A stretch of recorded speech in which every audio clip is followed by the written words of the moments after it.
live from the Drew Estate Cigar Studio in Boston, Massachusetts. Welcome to the Spare Notes series with your hosts, Matt Tobacco and William Cooper. And good evening, ladies and gentlemen. It is once again Saturday night. Bear with me. It's been a long, I had a long night and a long day of not feeling great. So I'm feeling a little bit better now, but it's been rough. So I've saved all of the little bit of strength and energy I've had for this show tonight. So anyway, here we are. We're back. Spare Notes. It's Saturday night. Sorry, I'm not going to yell it tonight. But I am joined once again by my good friend, Mr. William Cooper of cigar-coop.com. William, how are you this evening? You know, Matt, first of all, I hope you feel better. Thanks, buddy. Second, I have had a weekend of smoking some atrociously bad cigars. Is all I can just tell you. It was not a good weekend for cigars. And so I decided, what to do is, look, I went for a cigar. It was my number 15 cigar, and it was their number 1 cigar of the year. So Underground 10 tonight for sure. I mean, this is you can't go wrong with this. Because That's why I gave it cigar of the year. I have had some turkeys of cigars the last 24 hours. This is what I'll just say. Some really low scorers have come in, so that I had to review. And you know what's worse, Matt? When you review a cigar and you have to go back and review. Yes, I usually always try to at least smoke 2 to 3. When you have to go back and smoke it again, it's you dread it. And unfortunately, it didn't get better when I smoked it the second and third time. But it was more than one cigar. It was more than one cigar I dealt with on this. So, very rough weekend. Yeah, I mean, well, we're only halfway through the weekend, really. So, I mean, there's always time to turn it around. Yeah. But yeah, you can't go wrong with an Underground 10. That's a safe bet. I went safe, like 15 on mine's no slouch. Obviously, it's your cigar of the year. I said this is a good pick. So, we'll give you a little love for your number 1 cigar tonight. So yeah, appreciate that. I'm gonna start off with one of Mike G's sticks from Mike G Cigars, and then in the second half, if I make it to it, I have the PDM Maduro Perla del Mar from JC Newman. Ooh, okay. Really good cigar. So I'm gonna start lighter, and I'm gonna go into the darker Maduro. Yeah, that's smart. Yeah. So everyone's here. Everyone loves Spare Notes. We have everyone's chiming in already. We already have one comment here from Shadow One. Shadow One is with us tonight, just so you know. Now I know you know who Shadow One is. Well, you don't know the identity, but you know of Shadow One. Okay. And that first question is: when Coop gets his sponge bath from Boofy at PC, I can't read it. when Coop gets his sponge bath from Boofy at PCA, what products and scents should be used? Lavender is always a safe choice. We discussed this. Look where the Room 101 13th anniversary story went to. It ain't gonna be a sponge bath. It ain't happening. The criteria is laid out very clearly on that. And by the way, the big payback. So Matt can give a sponge bath to Dave Savona. Ooh. I'm sure Shadow One's not going to like that answer, but I'm sure Shadow One will have a lot more to say. Mike's with us. Mark's with us. Jay Davis is with us. The only person that's not with us and I'm waiting on is fake Alan Rubin. So that's the only. What, you said you weren't feeling good. Yeah. What are you doing?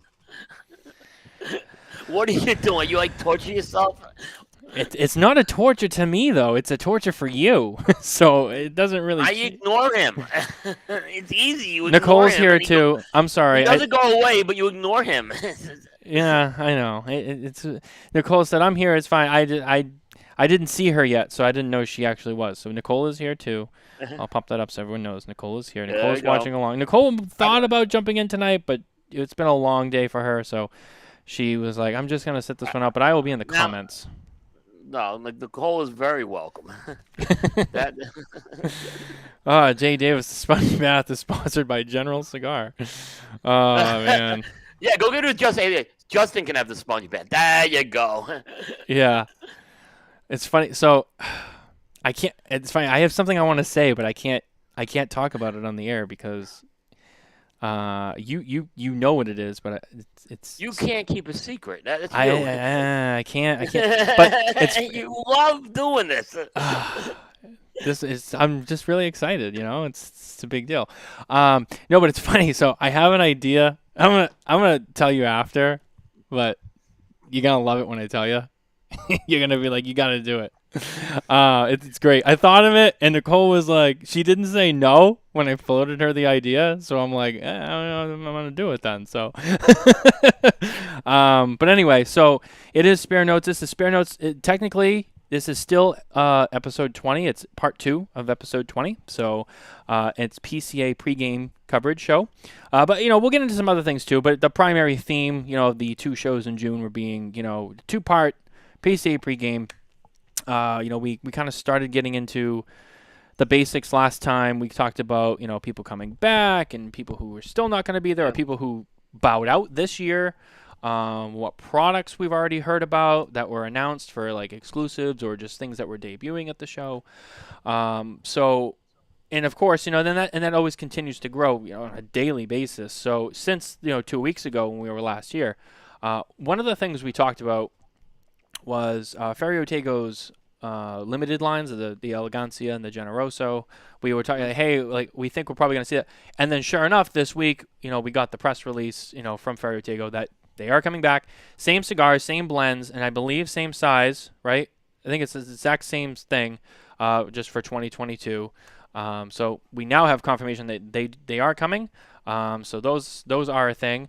But yeah, there's a lot of things that have been announced that will be making their debut. Crowned Heads announced that the I hope I'm saying this right. I think I'm saying it right. The La Patissier, is that how you say it? The PCA, yep. Yes. Is going right. Yep. That's going to be a regular production that will debut at the show. So last year at PCA 2021, that came out as a show exclusive, but it grew such a cult following that they were like, we're going to put this into production. So that will be a regular production line, and you will first see it at PCA in a couple of weeks.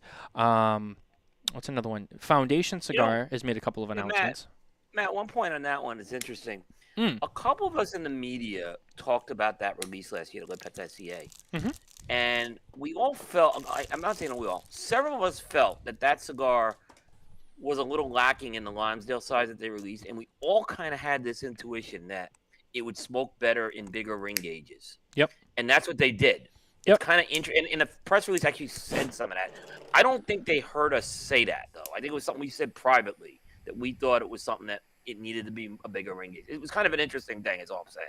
That when we saw the press release on that, it was like, they brought back all bigger ring gauges on that. Yeah. And this is a great example, and I'm just going to touch on this really lightly and quickly. This is a good example of why, we always talk about, sizes being, the pun of like the size matter.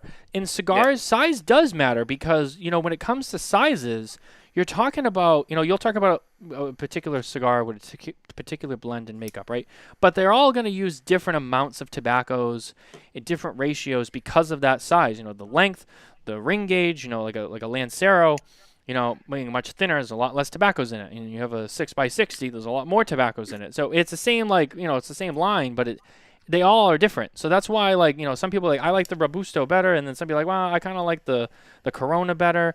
And this is why, you see something like this, and it's like, oh, it didn't really smoke that well. Then they changed the size. It's way better now. So, we haven't smoked it. So, but hopefully it will be. So, it's funny. I'm trying to back up here in the comments. Let me see here.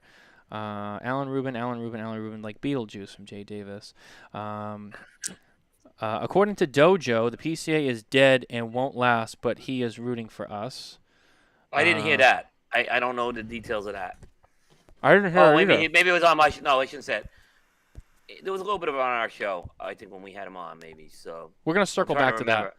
We'll circle back to that. I don't want to say I need to reinterpret it. I'm getting old. In my old age, I forget stuff. So yeah, we know. We know you're old. I'm sorry, I cut you off. You were going to be talking about Foundation, so... No, hold on. So we're very excited. There's a lot to cover here. I was looking for this one comment. Jay Davis, Le Patissier is a good cigar, but has hundreds of construction issues. They need to fix them first. Well, hopefully with this new batch that's coming out, hopefully maybe they have. We'll have to see. Yeah. The Shadow one. Well, this person's comments are even more direct than mine. I think he's referring to the spam messages on the YouTube channel. I don't think everyone can see. The naked HD cheap sex. Yeah, you can see it, but they can't. If you're watching on Facebook and LinkedIn and everywhere else, you can't see it. But on YouTube, it's there. Nicole, trust me, I know size matters, Matthew. Yeah, I know. She knows very well. She knows very well. She does. She does. She's very happy. So, Mark, Nicole Patrice. Oh, yeah. Well, all right. So anyway, let's get away from that. 'Cause that's our business. No one else needs to know that. I mean, it's all good, but it's still private. But so yeah, the next thing I was gonna say is Foundation made some announcements too. I put up one of them today was the Egyptian themed cigar that they're doing with Highclere Castle. You saw that the Solomons. That cigar sounds I'm really interested in that. I'm actually really curious to see how that is. I don't know if you read about that, right? Yeah, I guess there's a connection with the Earl Canavan family in that that family was involved in the discovery of King Tut's tomb 100 years ago. Yep. And they're commemorating the occasion. And I thought it was a very interesting release, $33, which is kind of a little mind-boggling given this particular year. But at some point, Nick was going to have an ultra premium cigar. I knew that, and this is going to be it. Yeah. So, and Nick, I haven't smoked a lot of Foundation as of lately. Not out of any negativity. It's just how it goes. There's a lot of cigars out there, but in the past when I've had Foundation, I've always been very happy. He does a really great job. So this one I'm really excited about. I'm really excited to see. It's just really intriguing to me. And I know that he'll be coming back to the show this year too. So we'll get to see that it'll be debuting at the show. Nick will be there. Foundation will be there. So we'll get some coverage on that too. I think and I think if you're going to put again to kind of not to dwell too much on the expensive of the cigar, Highclere Castle it's a brand under Foundation. It is a more premium one. It makes sense it would go under that one. So, and he'll sell those cigars. He will sell those cigars for sure. So, but it is interesting with kind of inflation and stuff that he probably had this plan for a year or a couple of years, given it was the anniversary, and then they have inflation and stuff hit, unfortunately. So we'll see. Yeah. Jay Davis, we can't keep their broadleaf and infused in stock. Other lines move slower. Interesting. And this is why I always like talking to retailers. And we talked about, and Dan Thompson is with us tonight. And it's funny, on the Smoking Tobacco Show this week, we talked to Dan about, how it's interesting how certain cigars, not just like brand-wise, but even like specific lines, perform so differently in different parts of the country. You could have Cigar A in the Southeast region, and that is a monster. That same cigar, in all of the West Coast is a dud. No one buys it. We see this so much in Charlotte. I mean, for a long time, the Casada Oktoberfest, like those cigars would go like hotcakes in Charlotte, but they were very easy to get in other parts of the country. So they'd sell out quickly here, and then you'd have to start calling other shops or going to other cities or to get them. But it is interesting, that cigar just always sold well down here. Yeah. So it's no doubt, yeah. It really is. It's interesting. You look at demographics and buying patterns and all these other variables and the way that certain cigars move. And I talk, I talk to Carney about it all the time. Carney, oversees LFD, and he knows what they're selling and stuff. And it's interesting. What sells and what doesn't, and sometimes it changes too. Sometimes a cigar, will go to a certain market and maybe it's just the way it's represented or whatever. I don't know. But then all of a sudden it'll go from being a dud and then it'll transition into, or what happens a lot of times too. And I know this is true. Sometimes, let's say cigar A in that West Coast region not performing well. Then all of a sudden, let's introduce like a new size, or let's introduce it in like a Habano or a Maduro. Right. And then all of a sudden, now it's off the charts, and now all of a sudden it's discovered and everyone wants it, and it's funny how it changes like that. Very interesting. Yeah, if you want, it is. You're 100% right. We are live in Italy right now. We have fans in Italy watching with us right now. Ciao. Yeah. Ciao. Thank you for watching. Jay Davis, I still have Oktoberfest from 2015 and 2016 almost out. I've heard many stories about that. Yeah. Yeah. By the way, if you want to have cigars sit on the shelf in Charlotte, just release a Lancero.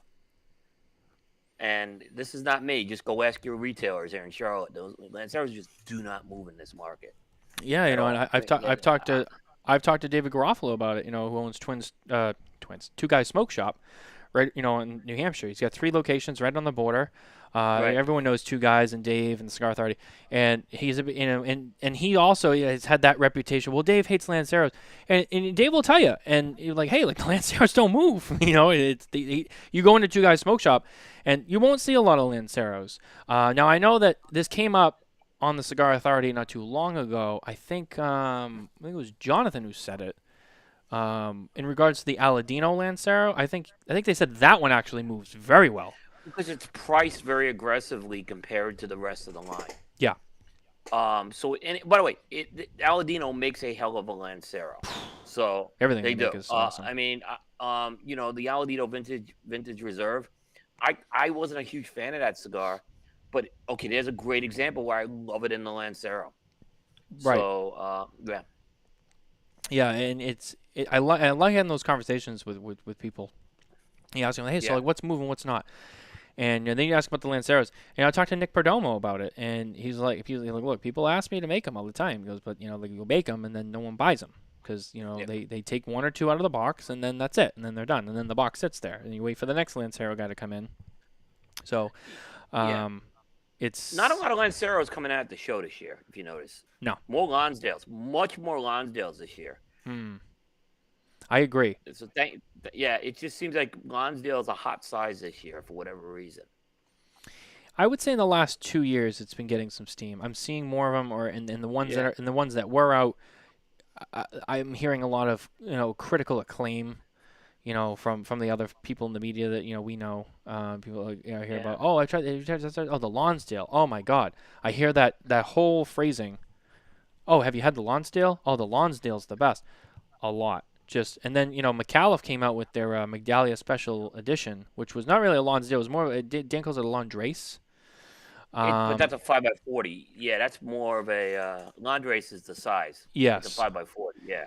But I think you're starting to see smaller cigars get more popular here. A couple of years ago, it was all about the 60 ring gauge and the fatter Toros and stuff. I think now the conversations I have and what I see, smaller cigars are getting hot again, and it's interesting. It is interesting, but there's a few companies going for bigger cigars this year. So Alec Bradley, they have the Project 47x70s coming out. EP Carrillo is adding a new blend to the inch line this year. So I don't think it's quite dead. Asylum's going to have the Asylum 10, if I can ever get information on what that cigar's going to be. But, so yeah, I think, but you're right. I think there is something with some smaller sizes. And I think it's coming down to, it's a smart move because one is you guys in the Northeast have the winter months. So smaller cigars are a little more conducive if you're smoking outside. Right. But I think the other thing is the whole inflation thing that, smaller cigars, you can get something a little more affordable with that. And you just maybe smoking a little less time.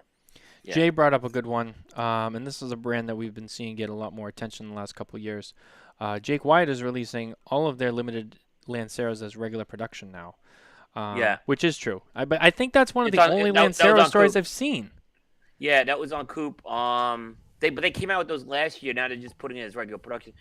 Yeah, I mean, but that Jake Wyatt's kind of a company that they do some of these artisan sizes and blends. I think it makes sense for them to do it given that model. I don't think people. I mean, I'll be surprised if retailers are clamoring with orders with that, to be honest with you. But I was down in the Carolinas back in October, and I went into Tinderbox Myrtle Beach, and they actually carried Jake Wyatt, and they even had shout out to Chris down there, and they had the I don't know what he calls them, but they're like the BBMF looking, the Solomons with the mop top. Yep. They had those, and I think multiple variations. So, starting to see his stuff around too, which is nice. They've worked very closely with Tinderbox. I know educating their staff and stuff like that how to sell that line. Mm-hmm. I know Jarrell was in town in Charlotte. Right after I had him on the show, he was in town with because they have Tinderbox has stores here in Charlotte. It's the same owner of the franchises, and they spent a lot of time with the staff. I know just because that's a very Tinderbox is very much your Monte Cristo, Macanudo, it's your basics there.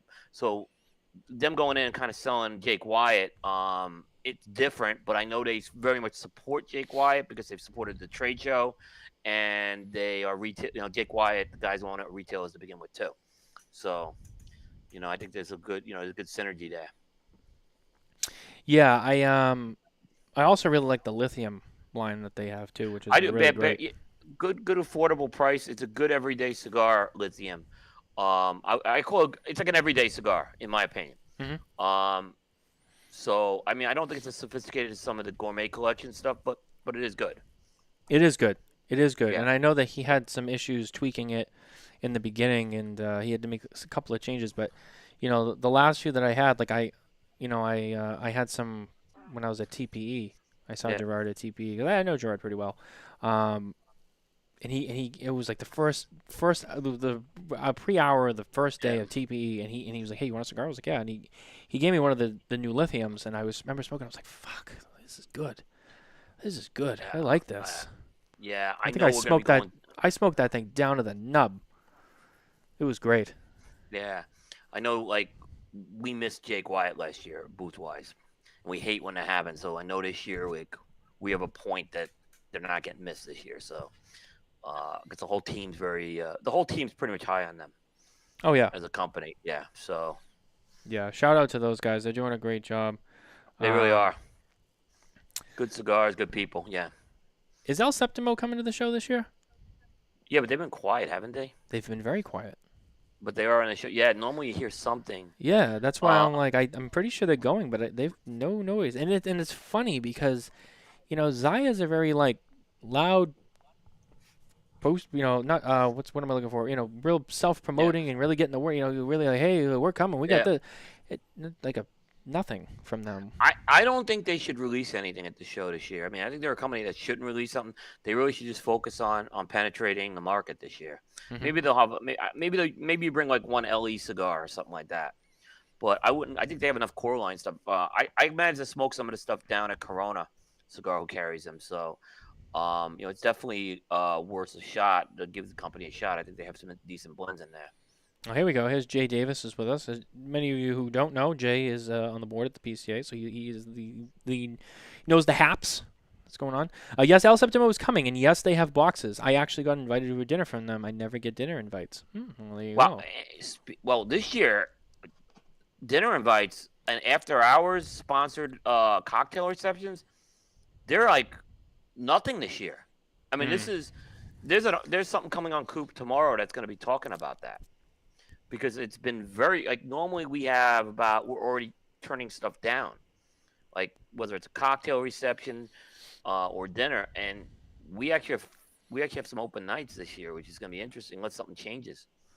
Yeah, I have one dinner planned so far, I think. Yeah. And well, technically I have two because I'm doing at least one with LFD.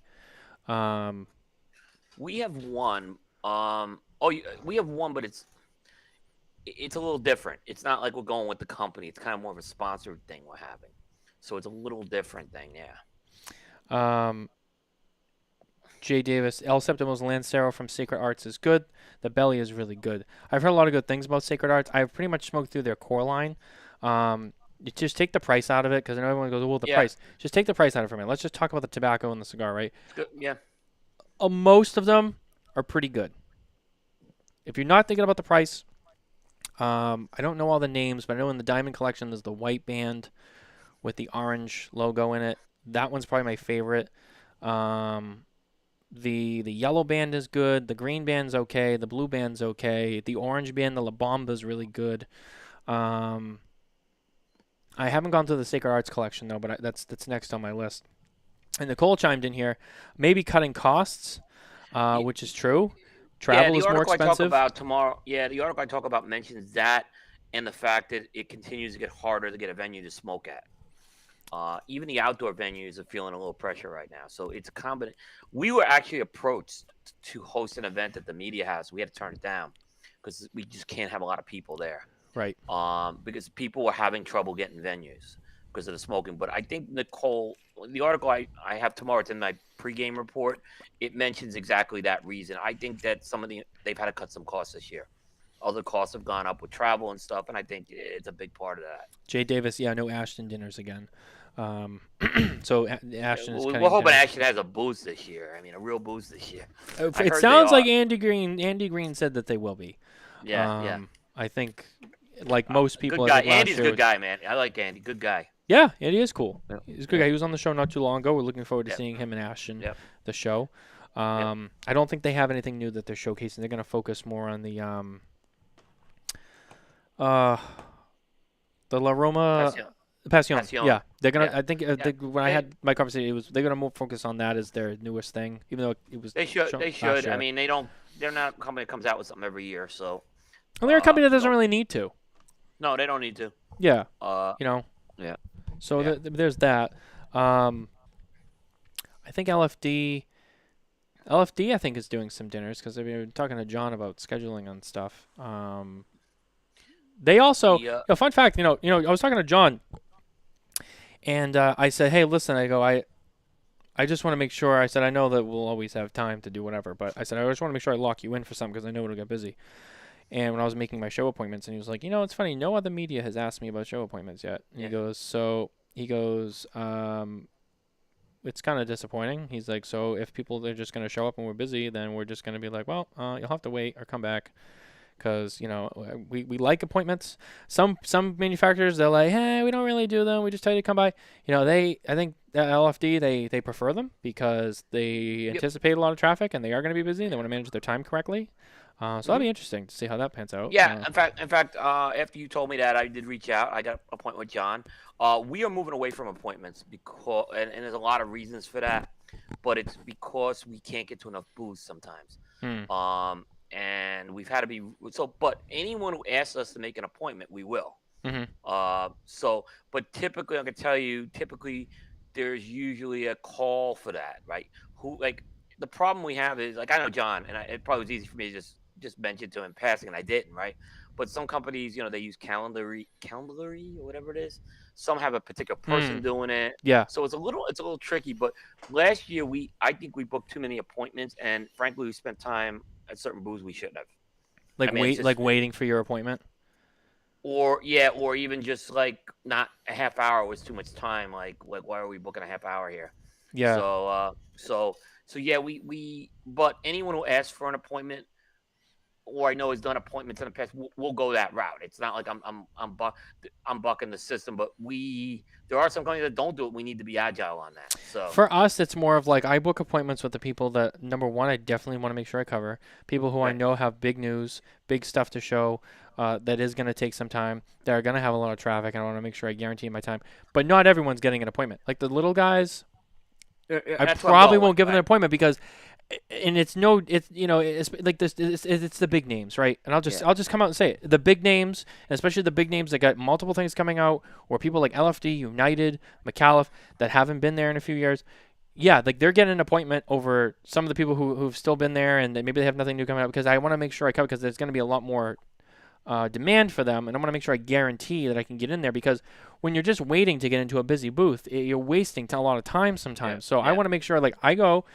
10 o'clock, I'm in, I'm out. And then I can go and I can grab some other stuff that's easier to grab and I can and then fill it in. And okay, I got another appointment, I go over there and do that. It's all about your strategy with the show floor because there's a lot of booths, there's a lot to cover, and you're never going to get to every single booth. So you have to try and figure out, you can't do appointments for everybody. Although you shouldn't, I also think that you shouldn't go in there with absolutely nothing on the book because that's not smart either because there are some that you should have appointments for, and then there's a lot that you don't really need appointments for. And I think that's the best strategy as media when you're covering the trade show floor. We've seen that multiple times. Yeah, I agree with you, basically. I think we're in concurrence on that. I actually try to avoid a lot of appointments on day one as well. That's true. There's certain things that I want to do. Like, Cigar Coop's not all video coverage. So there are certain things I'm trying to see on day one of the show that I want to report on that day, even if we're not doing the formal booth visit. Like, I think there's a few cigars in mind already.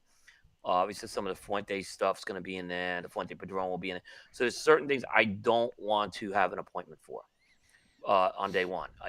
Like 1 year I made the mistake. I gave a day one appointment to someone when the show opened, and it was a company I should have never did it with.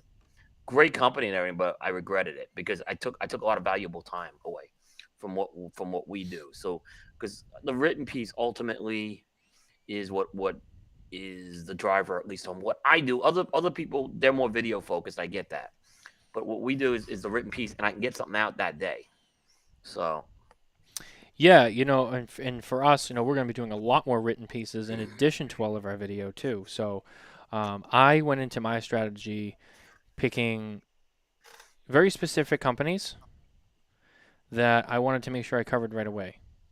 Yeah. And then after that, it was not like a process of priority, but it kind of, because I know that there's certain ones that, they're going to have a lot more, build up to them, a lot more hype that people are waiting to hear. So yeah, I think that, and occasionally, you get like a booth visit that just goes off the charts, but it's something viral happens on it.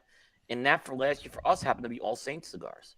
Like Yeah. our booth visit went viral because Bear and Mickey did this bear hug in the booth, and it caught on. So yeah, go. Sometimes you get that moment too.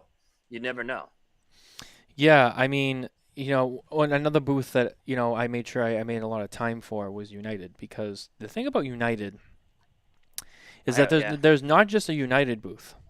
You have a moderate-sized booth for all of the United products, but then technically connected, because it's distributed by United, but on its own booth is Selected Tobacco, Right. which is Atabey, Byron, Bandolero, and from what I understand, we will be seeing the new Alfonso line. From Selected Tobacco. Nelson Alfonso will be there. I was talking to David Garofalo, and he was talking about, talking to Nelson about, the trade show, and they had I think he said previously they had a 16 booth or a 16 plate, whatever they call it, the size of their booth. It's like 16 spots, right? And for this year, it's Nelson made a whole new booth, and it's 20 spots. So it's even bigger this year. And they have a lot of stuff on the United side. Atabey, Byron, Bandolero, Alfonso. That stuff is obviously, you always want to cover that, and that's a big booth. So there's just a lot going on there. And they weren't there last year, so I want to make sure we really cover that. And that's like one of the ones that I'm like, I need a lot of time there, and I want to make sure I have the time because they are going to be busy. Yeah. That's one. LFD has a couple of new things coming out at the show this year. John's already talked about. We know the Soleil is coming out. We will see it at the show. That's one. McAuliffe has, Dan was on the show this week. They have 9 new cigars they're introducing. Yeah. Well, yeah. I mean, yeah. They have. I think a lot of them are packaged together. Yeah, I'm trying to create a hype here, and you're just like. Well, Andy spilled some beans. Andy was on our virtual trade expo and spilled some beans late that night, so we got a little more out of Andy as well, but not a lot more out of Andy.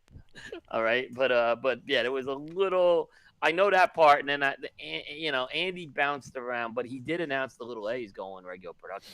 Yes. On our show, yes. So, yes, and Dan had teased very lightly that they have something. They have some sort of other surprise in their booth this year. Yeah. That they're not talking much about.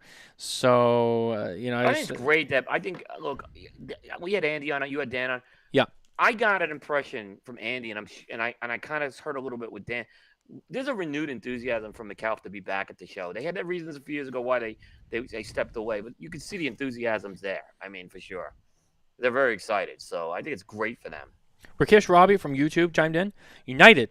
How about that? I forgot about this one. The Byron 1850 also coming out of the show this year, and the Alfonso coming out this year. Is that confirmed, the Byron 1850 is coming out?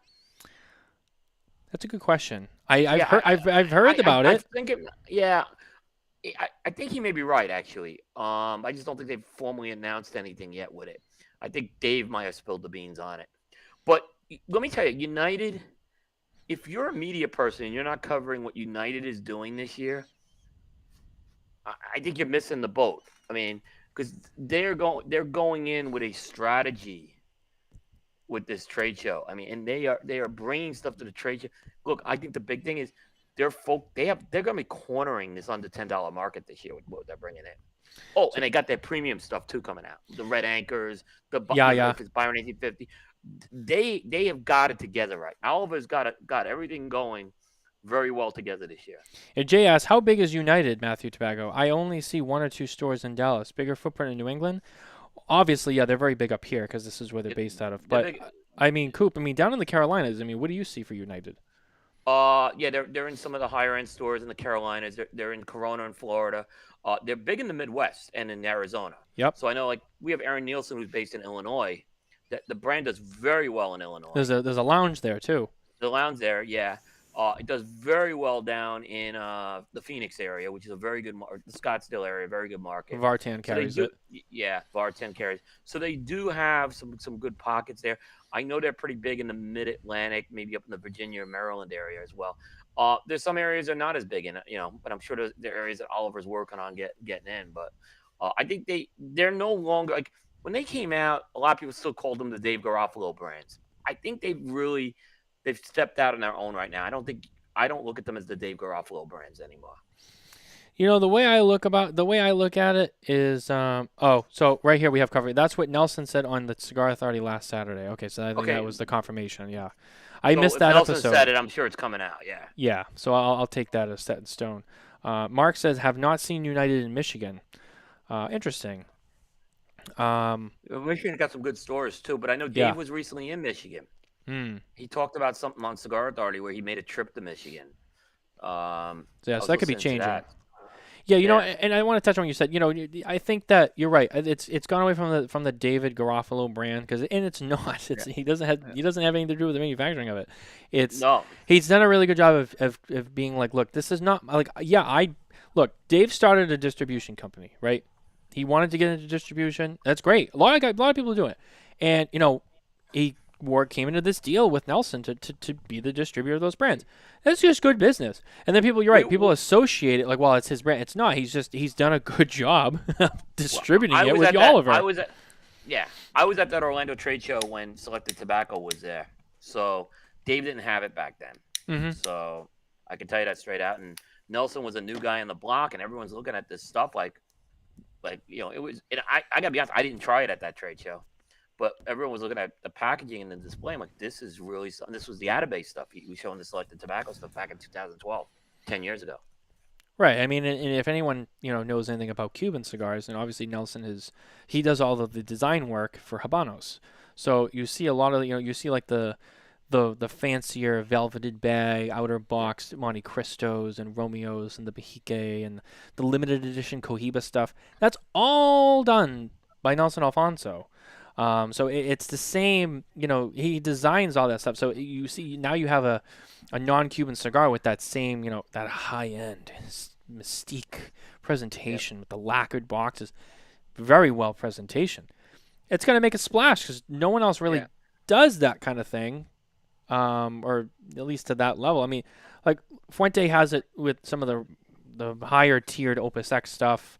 There's a few Padrones. It has the 50th in the Humidor, which is designed by Nelson Alfonso.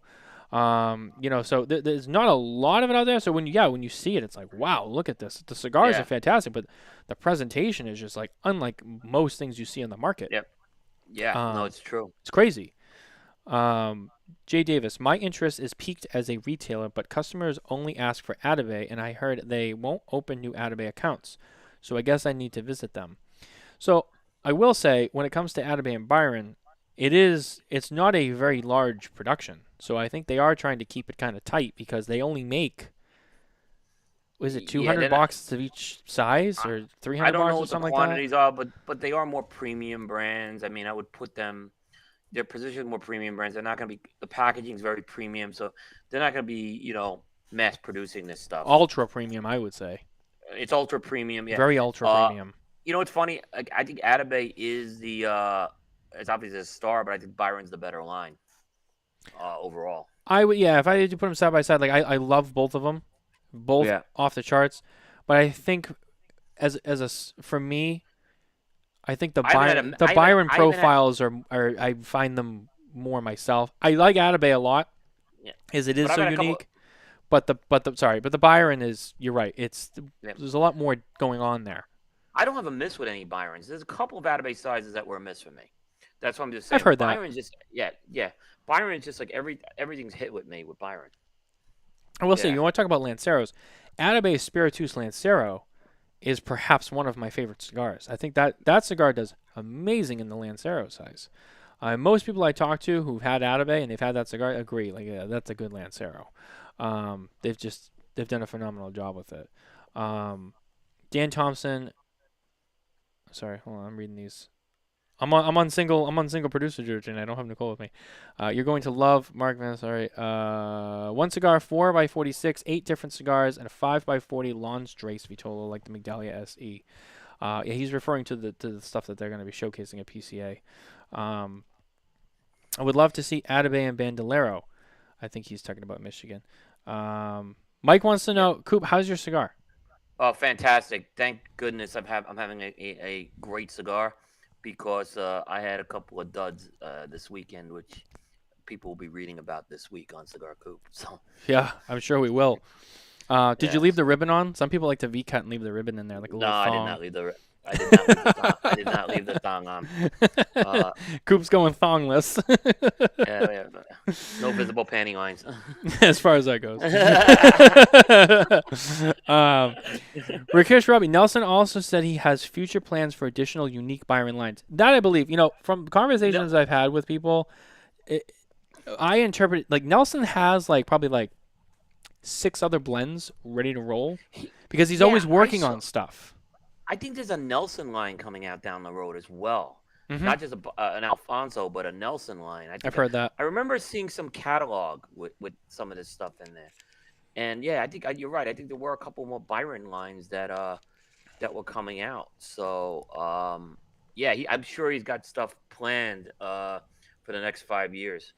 Nelson's just one of those guys that, from what I understand, and I'm not saying because I know something's coming, but just from what I understand, he's always working on the next thing. He doesn't wait to be let's just he's like one of those people. Just his mind is always thinking. He's always trying to create, and I think that's what makes his stuff so unique and so special, because he does put so much time and so much thought into his cigar. Now, I'm not saying he's the only one who does it. There's a lot of good cigar manufacturers. A lot of them put a lot of time and effort into it.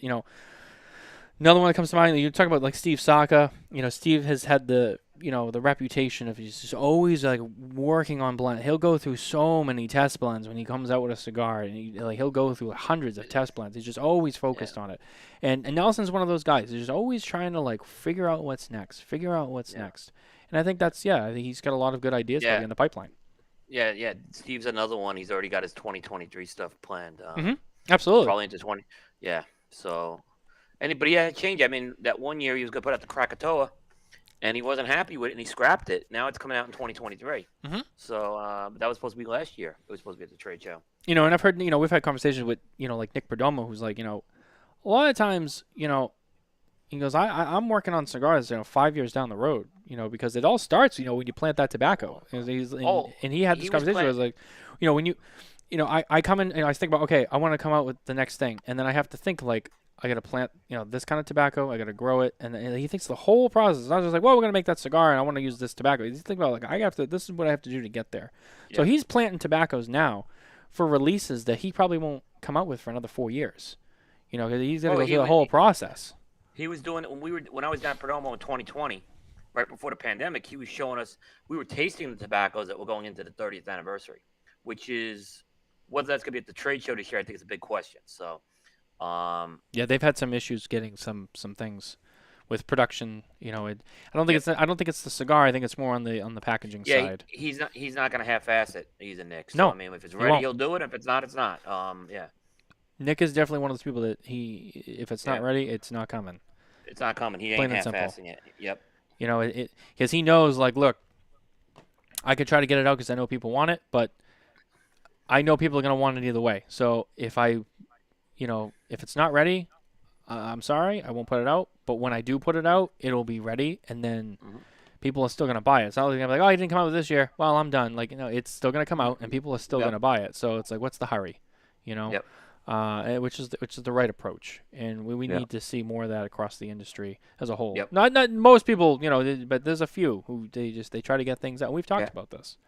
It happens. Let me see. I'm trying to follow along with these comments. They really take off here. Dan Thompson, 2023 products are being finished now. No doubt. No doubt. Yeah, absolutely. No doubt. Let me see here. Nelson, Jay Davis. Nelson sounds like a guy like Luciano or Pete, just always tinkering and blending. It's true. Pete Johnson, another one. It's always going. Yeah, he's got some stuff coming out this year too. I mean, the Verico Blue I think is the big thing. He also he announced that there's a PCA exclusive, but he's not unveiling it until the trade show. Yeah, it's he said it's it's a Sumatra version of the TAA cigar. So that's what we know about it, and yeah, but he hasn't shown it off yet. Right. So we don't know what it looks like. So, but I mean, he did it. He was one of the better companies that announced he was, and I've been very critical of these companies that are just sitting back and not promoting these cigars, these PCA exclusives. I think they've done a very disappointing job as a collective group of promoting what they're coming out with at PCA. The fact that I'm still getting press releases, like I fly out a little bit more than a week. And You'll get stuff right up until Thursday. Yeah. You'll be getting stuff. Yeah. Maybe Wednesday because some people come after, but yeah, you'll be getting stuff for sure. And it's like, these companies, I mean, I just don't understand how they do things sometimes. I mean, it's like they talk to some media outlet, the media outlet puts it out, and then when you reach out to them, they almost like deny it. So and then they tell me, well, it wasn't ready to put out. Like, why are you talking to another media outlet? Just say it's not ready to talk. Just don't talk about it. Because they don't. Yeah, so I've had this happen about 3 or 4 times this year. And this is why this is not the only reason. This is one of the reasons why Coop doesn't like teasers, because it's like, come out and say it, or don't say it at all. No, it's because, right. I mean, I just don't think I don't think teasers especially work for the trade show. You want people to know what you have at the trade show. And if you're just going to surprise them, then just surprise them. You're not going to get another person that much more interested to come to the trade show if you tease. That's just my opinion. And Nicole agrees with you for what it's worth. She said, I agree, Yeah. Coop. She followed up here. Some of them just Yeah. fly by the seat of their pants. Yeah. It's the truth. Marketing is so important in every industry. And, it's funny. I think, and Dan, you'll have to chime back in. He said something earlier. I missed it. We were talking, and then the things went by. He made a comment, though. I caught it kind of quickly. He said something about marketing in other industries and stuff like that. Dan, if you know what I'm talking about, just repeat that for me just so I can read it. Carney's with us. The great John Carney. He's watching with us. I'm going to put this up right. here. He's right on that. I think teasers happen because products aren't finalized, but they feel they have to say something. And that's true, too. And I get it. Yeah. Yeah.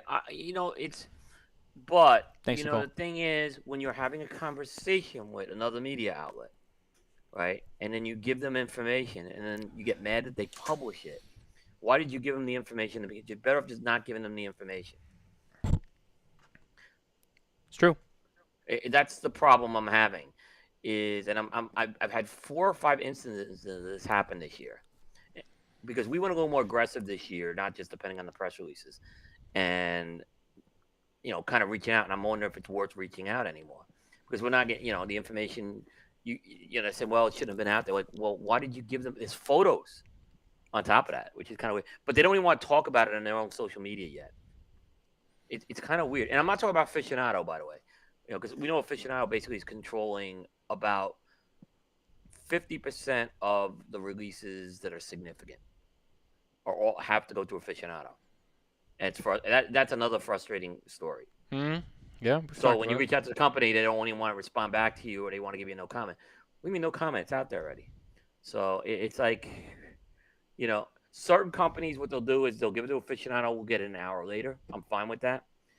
Certain ones I gotta wait. Certain ones I gotta wait 48 hours, and certain ones they won't even give it to you at all. Carney said, "Good point, Coop." And then I think Jay Davis said, "Save me a dinner seat. I'll be stalking you with the show." And then I think something happened. And Carney responded under Smoking Tobacco because then Smoking Tobacco commented, "Jay Davis, I'll have my security team looking for you." John, I think you're commenting on the Smoking Tobacco page. Okay, so let me. Right, and here's what happens though. Like, there's so many companies who are working with us, right? In good faith, and I'm not talking about, they give an exclusive aficionado. That doesn't bother me because they work with us in good faith, right? Look, I know I can tell you about 5 companies that work with aficionado, but they still work with me in very good faith. Those are the ones that you know are great. But then there's the companies that what I call they only want to. I talked about this the other night on the show. They only want to deal with you 4 days a year, and that's the trade show.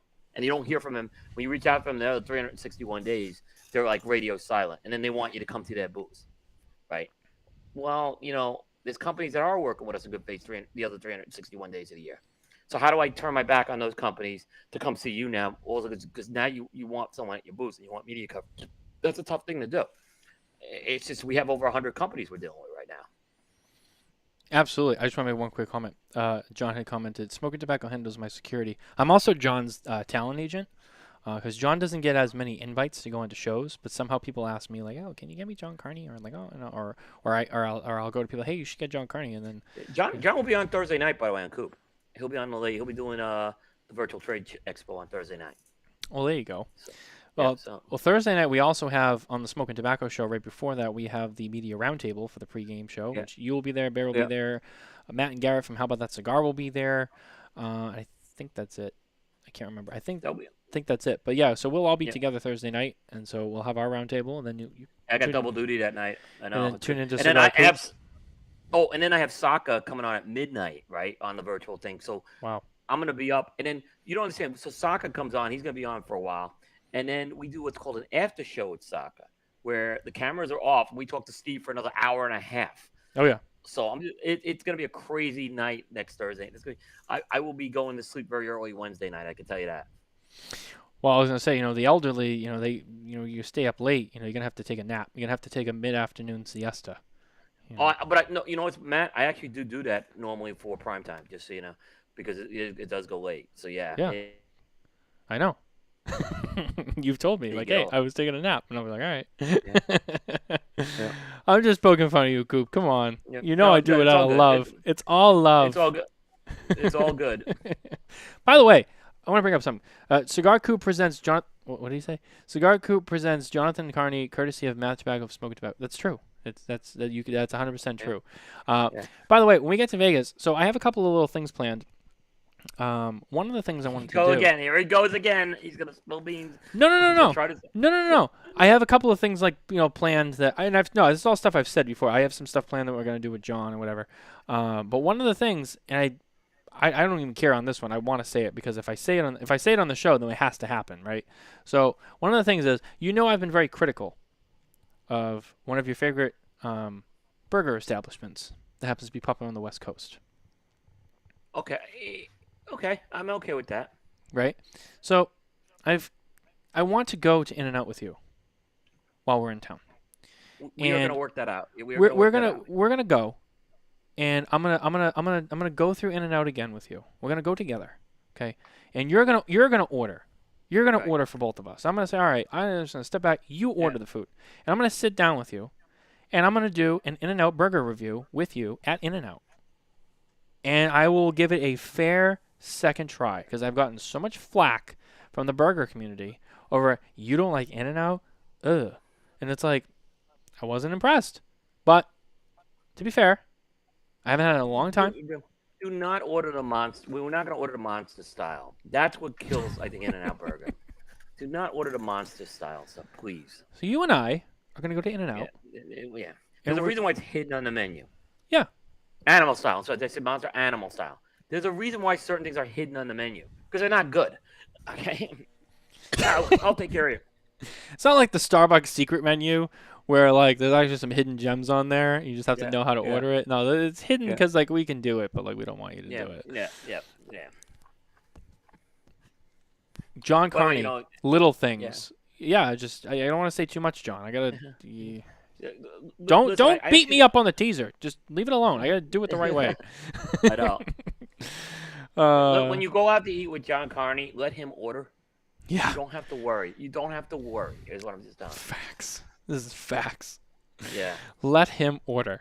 Okay. Yeah. Let him order. You will never be disappointed. You don't have to. Yeah. You'll never be disappointed. The other person I'll say that about, and he won't be at PCA, is Rafael Nadal. Let Rafael Nadal order. Trust me, you won't be disappointed. The funny thing is, when you go to eat with John at a restaurant, and they bring you the menus, just take yours and just be like, I don't need this. Just give it right back to her. Give it. Yeah, just give it to John. He'll take care of it. Just be like, we only need one, and then he'll hold on to it, and then she'll come back and he'll go, we're gonna do the carpaccio, we're gonna do the escargot, we're gonna do we're gonna do the mushroom, whatever. We're gonna do this. That's what we're gonna start with. And there'll be enough food. You won't have to worry. There'll be enough food. Yeah. Yeah, that's just the appetizers. And then he'll go, we're gonna get a New York strip, medium rare. We're gonna get the filet. We're gonna get the wagyu. Let's get the truffled French fries with extra garlic. And fuck it, let's do the roasted asparagus. And that'll be your dinner. And then dessert will come around, and he'll be like, this place has the best whatever. And then you'll get 3 things for dessert. Oh, by the way, we'll take 2 bottles of this red from wherever. And you're like, I don't know what's about to happen, but it's gonna be good. That's just how he rolls. You know what John's motto is when you go to eat? John's motto is, you either go big or you go home. Like, either you go big or don't even go to the restaurant. Look, we were very fortunate to go to dinner with him in 2019, Bear and I, and believe me, we were not we went to MB Steak. We were not disappointed. So very kind to him, and we had a great night that night. We smoked some good cigars afterwards, and it was just great overall. So yeah, you won't be disappointed. So now I mentioned In-N-Out, and there's a lot of hubbub over Animal Style. Even Nicole's like, hey, I love Animal Style. Jay Davis, what? William Cooper, Animal Style rocks. But again, I'm not it's not my thing. If you got to throw gunky sauce on it to make your burger good, no. So, but I'm not against someone who wants Animal Style. If they enjoy Animal Style, they should have it. Yeah. The guy to eat with in Vegas is Michael Frey. He knows all the great spots. You know the guy to eat with in Vegas is fake Alan Rubin. You get a $40 You waffle. know what? No, because he's been mistaken for the real Alan Rubin, and they take really good care of the real Alan Rubin in certain steakhouses out there. That happened, I know, at TPE. It's not bad. Like, hey, do you know Alan Rubin is here? Oh my God, no way! And then and then they're like, that's not Alan Rubin. Yeah, it says, but that's not him. right. No, but it's true. It's true about that. I know that happened at TPA this year. So. Oh yeah. Fake it. Yeah. You know, whatever works. Nicole Patrice. Dan Thompson. I almost made it on the show tonight, but I bailed at the last minute. This is true. Sorry. Now I'm baking cinnamon bun blondie bars. Yeah. She takes care of it. That's a very good woman. I was just gonna say she's making you cinnamon blondie bars while you're doing the Spare Note show. Yeah. Hey, listen, my wife, man, she gave me lobster. I was very depressed on Father's Day, and she came through big with the lobster tails and stuff. So I mean, I can't complain. So yeah, she came through big time for me, and they were amazing lobster tails. Oh yeah, absolutely. Yeah. Anything with lobster. I didn't even have them, but I know it's good. Lobster's good. I mean, I live in New England. I mean, that's our bread and butter. I mean, come on. Oh, absolutely. Yeah. I mean, lobster here is I know it's a little more of a premium thing in the Carolinas, but when we get it, it's good. Yeah. I was gonna say before, I went to one time when I was with dinner with John. We actually went out with Abe, and when we were down in Florida together, and Abe was like, "Yeah, let's go to dinner." And we all went to this Italian place down in Del Rey, and Abe did a lot of the ordering and whatever.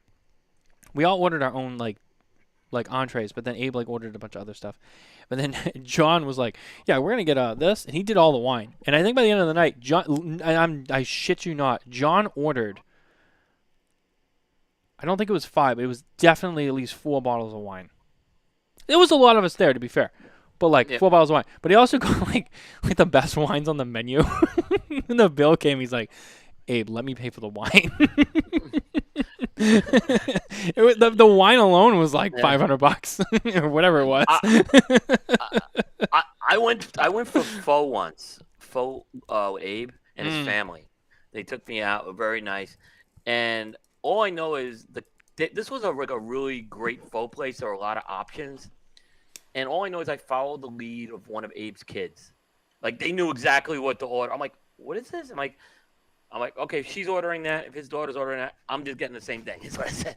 It's like she knew exactly what she wanted in this pho. It was amazing. So yeah, it was. I had a good time with that. How did we get on to talking about food? We were talking about food for like 15 minutes. Well, Carney. Carney, he shows up.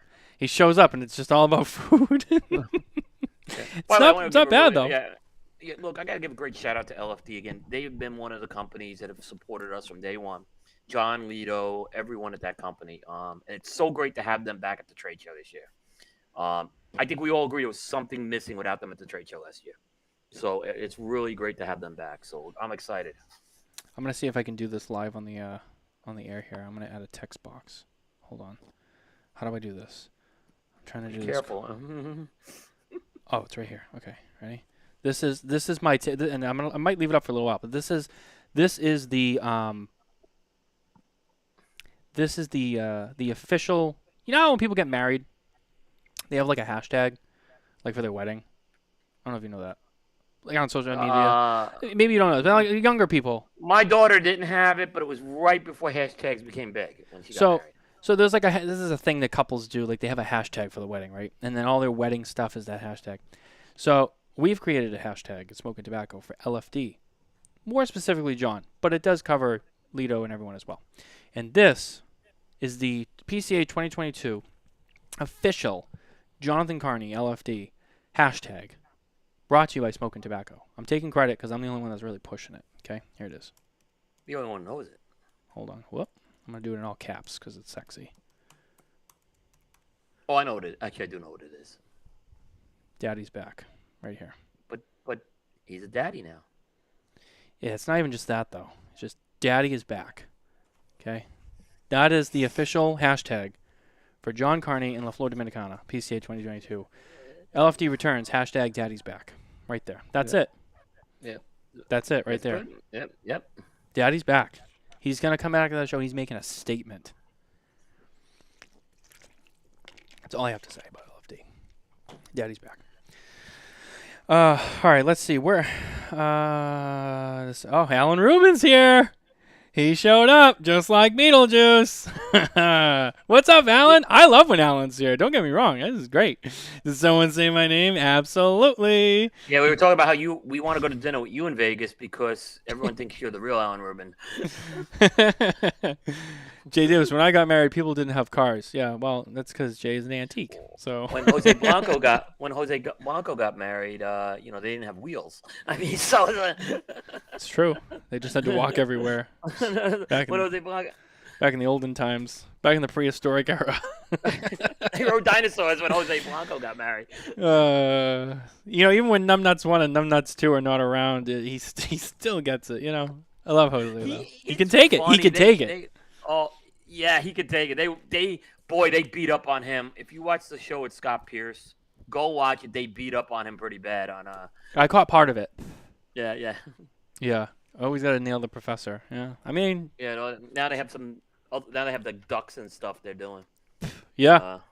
I don't know what's gonna happen now. He's moving to Barcelona, so I don't know what's happening now with the ducks. Like, oh he's yeah. gonna find ducks in Barcelona. The family's moving to Barcelona, so I'm not sure when that's happening, but I do know Emma has said that. Yeah, that's true. I don't know. I don't know what they're gonna do about that. He loves those ducks, though. Loves them. He does. Oh man, you saw the one where they went after him. They chased after him. Yeah. One. Yeah. He's like Tony Soprano with the damn ducks.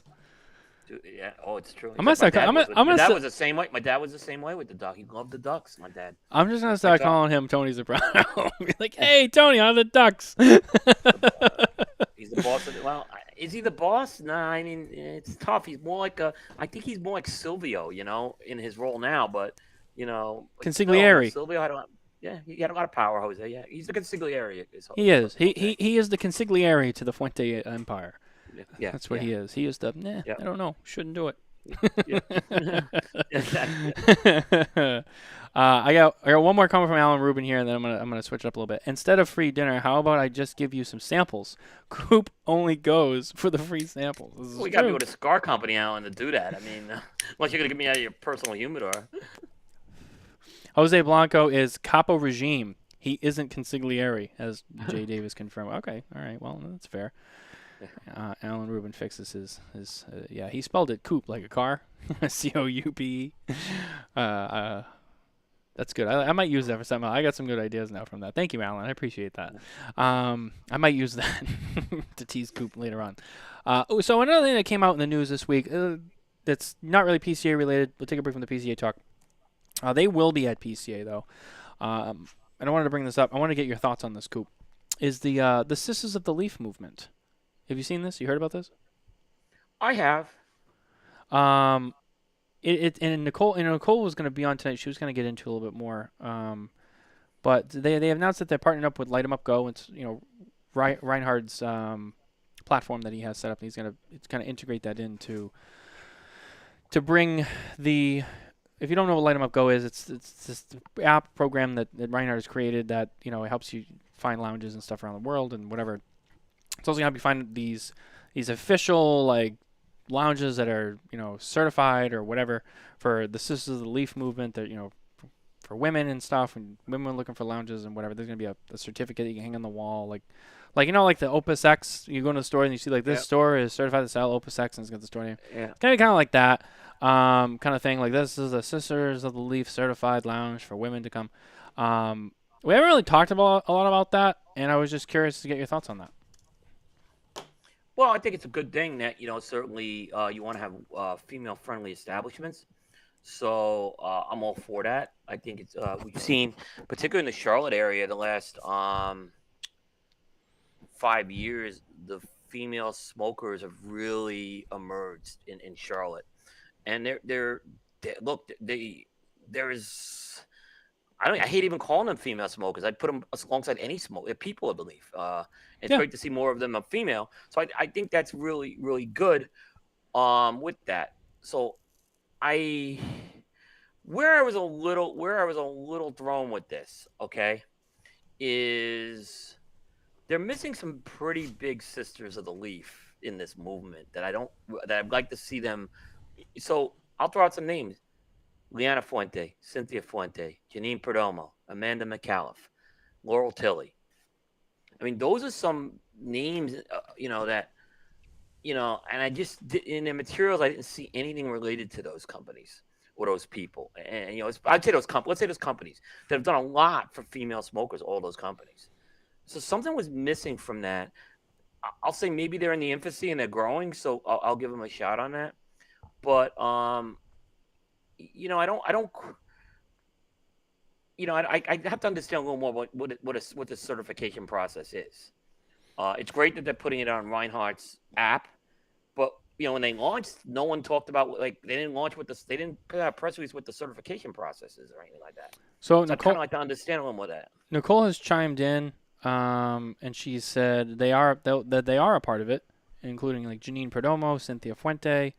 Okay, so that's good. It wasn't clear from the materials that I saw, but maybe, like I said, she probably done a little more on this than I have. She has, and that's why I wanted her to be on here. And she knows. She actually was talking to them, and she's been. They want her to be on there, as one of the women. I think she had to submit some information or whatever, and they're going to highlight Nicole. That's great, and she should be.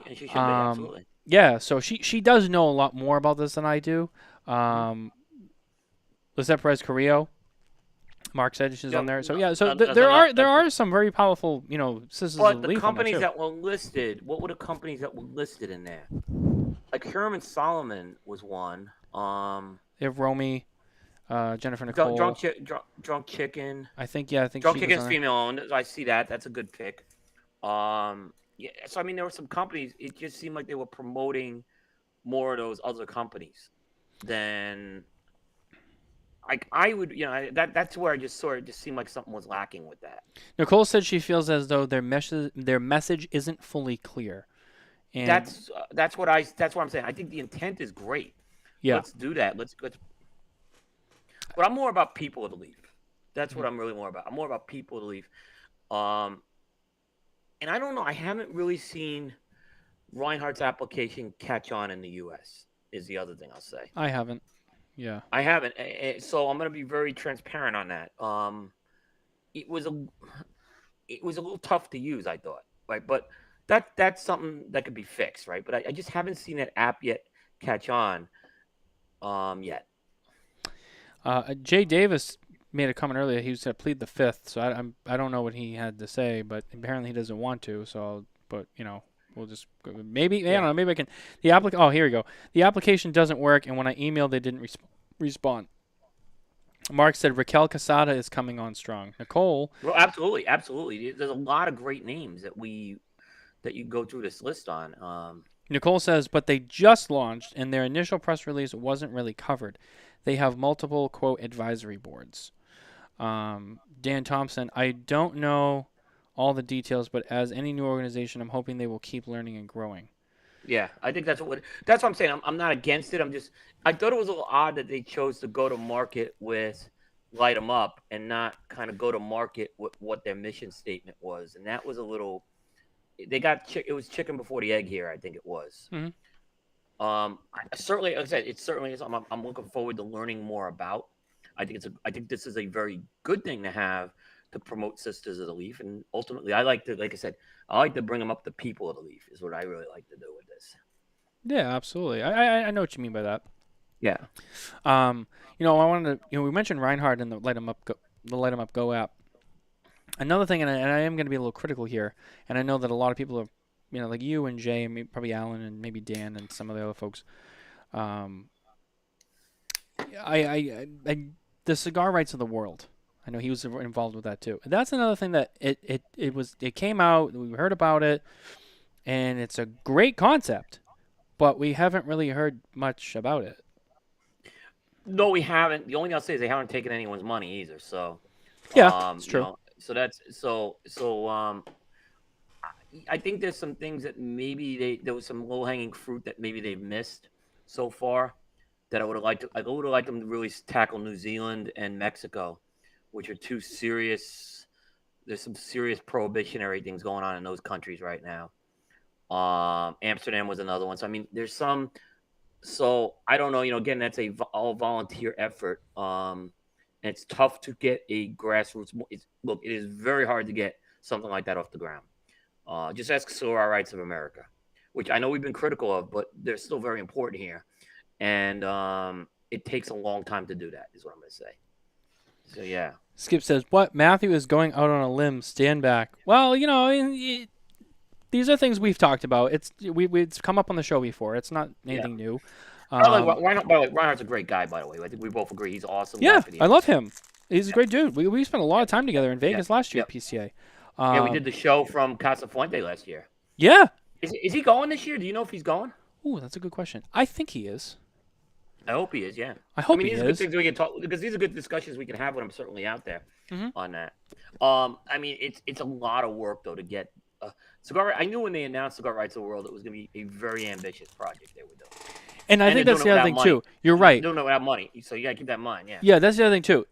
As much as we do say that, the other thing that is worth mentioning is, look, it is a lot of work, and they don't have a lot of money to do it, right now. So yeah, it's a lot, and all the people involved are doing so many other things as well. So I can understand how it's probably a very slow-moving project, and we're also at a state in the industry where, the pandemic, things kind of got slow in certain aspects, so people had a little bit more time to work on some of these things. But now that we've kind of come out of it, like things are really busy again because people are there's a lot more moving parts again. So I think it could be one of those things that they haven't just really been able to get the ball really rolling maybe as fast as they thought. I think maybe going into it they thought they were going to be able to get going on it quicker, and then just things started happening, and like we kind of have to maybe not shelve it, but just we can't give it 100% focus right now. So I don't think it's going away. I just think that it's a lot to get rolling, and they just haven't done it yet. And I think that's probably why. I just hope that they do get it going, sooner, because it can be such a valuable thing to have, and I think it is important to have. So, if anything, I'm not really knocking them. I just hope that they get it going. it's a valid question to ask, though. Certainly, yeah. Because, like I said, Mexico, New Zealand, Amsterdam have been three, or Netherlands, I should say. They've been three that we've really seen, and but you need someone probably on the ground in each of those countries to really drive that. I think it's unfair to say Reinhardt's going to drive this piece in Mexico. I mean, he's not anywhere near Mexico right now, so He lives in Austria.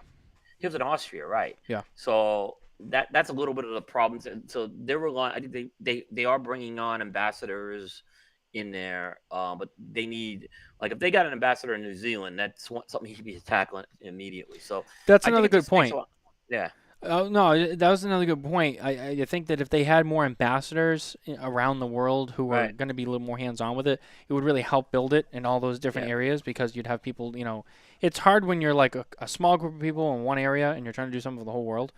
Not that it can't be done, but it is a lot. Right. But when you have more people that are spread around in the local areas, kind of feeding it in, that's always going to help it grow too. And I think that they just need to, I think that's one thing that they should focus on, is just getting people on board to help build it. So Yeah. then it can really go. They just have to figure out exactly how they're going to do this. And I think it'll Look, really get the ball rolling. So someone like me, for example, I can't be an ambassador for the U.S., right? Mhm. I'm a media person. I cover stuff. That's my but I can be a media partner, certainly, with that. Hey, there's information you have, you want to get out, you come through Cigar Coop, you get the information out. Same with Smoking Tobacco. I just can't be the one driving this in my country. It's just, I don't have the bandwidth to do it. Mhm. Yeah, it takes a lot of work. Yeah. I would probably say the same thing. Yeah. I agree with you.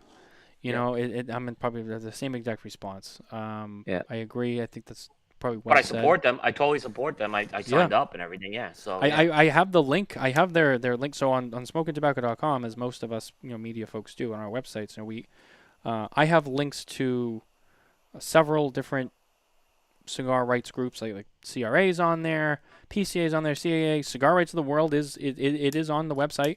And my lighter just ran out of fuel. Son of a bitch. I hate when I hate when I'm- I got a can right over here.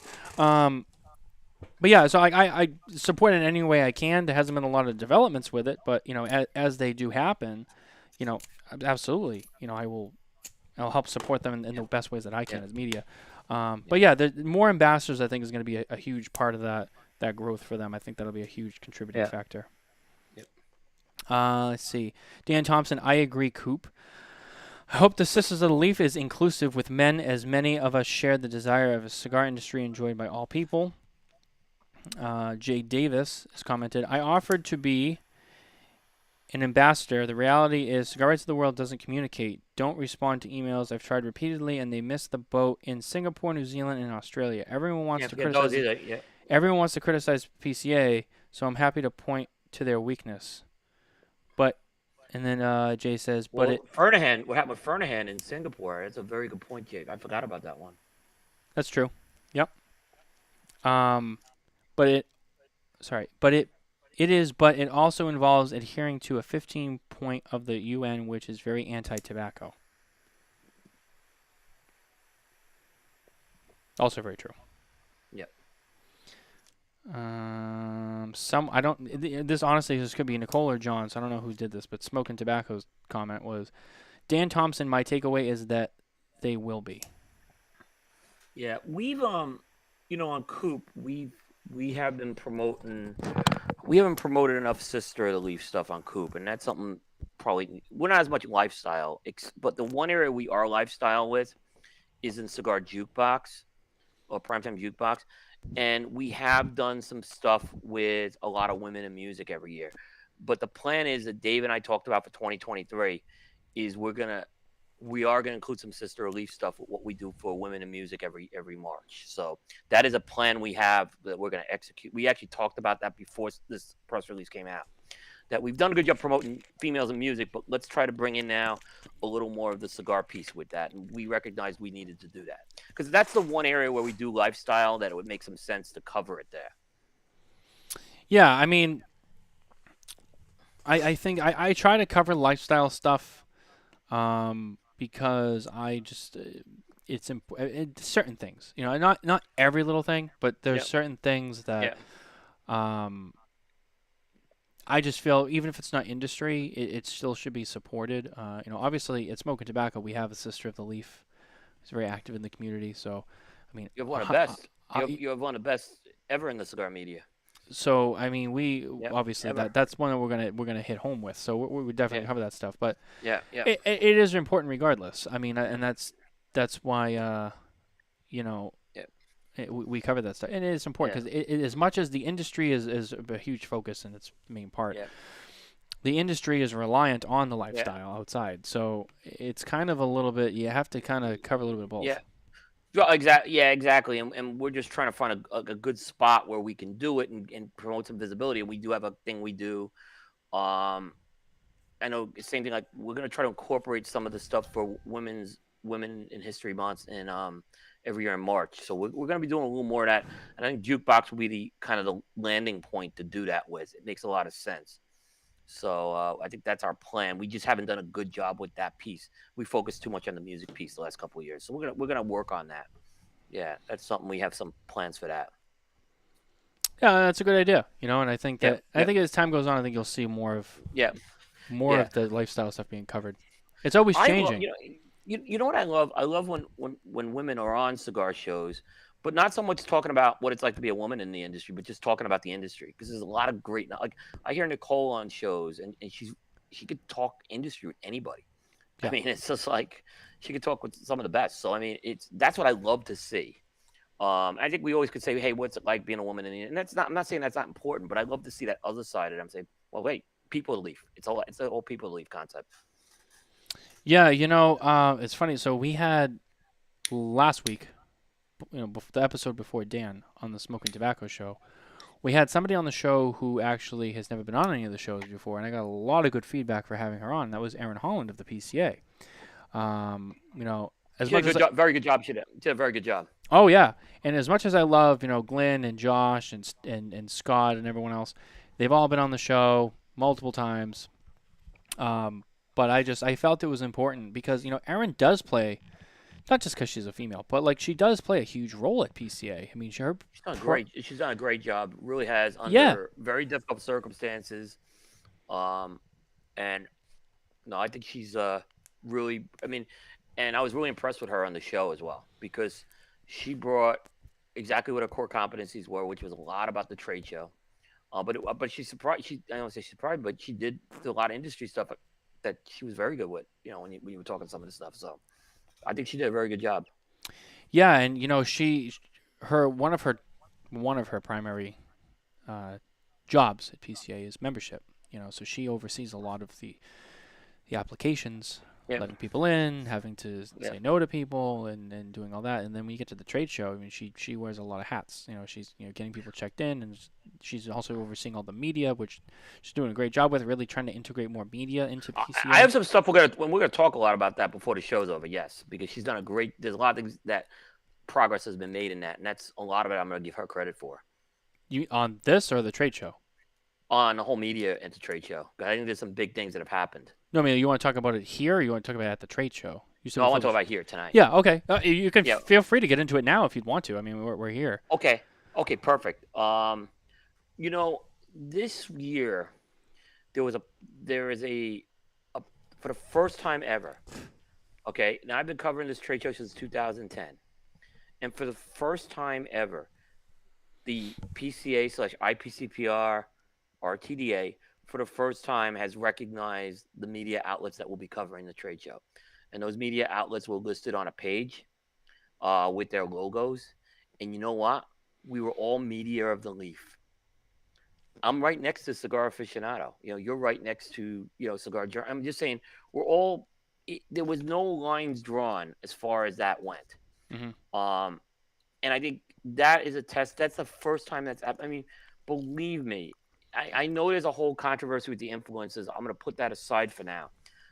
If people who are in the media don't think that's a big deal, then I don't know. Then there's no hope. That is a big deal that we are being recognized by the PCA as an outlet that will be covering the show. We're on their webpage. I mean, for years we have not been. I'm going to be talking about this tomorrow in my article as well. We were the damn bloggers 10 years ago, looking for free samples. That's what everyone thought we were. And I think a lot of media over the years the bad apples have been shedded out. There's been a lot of great media coverage, and to see us on that page, I was like, I had a real smile on my face, and I think that was Aaron's brainchild. I mean, from listening to the show, I was listening to the show, and I just, it really made me smile, and I was very happy. I'll share a story here, okay? And I've shared this on the air. There's a famous video that happened about, I want to say, 10 years ago. And you remember Cigar Dave? Yeah. Okay. So listen, I'll say this. Cigar Dave and I have, I'm okay with Cigar Dave, okay?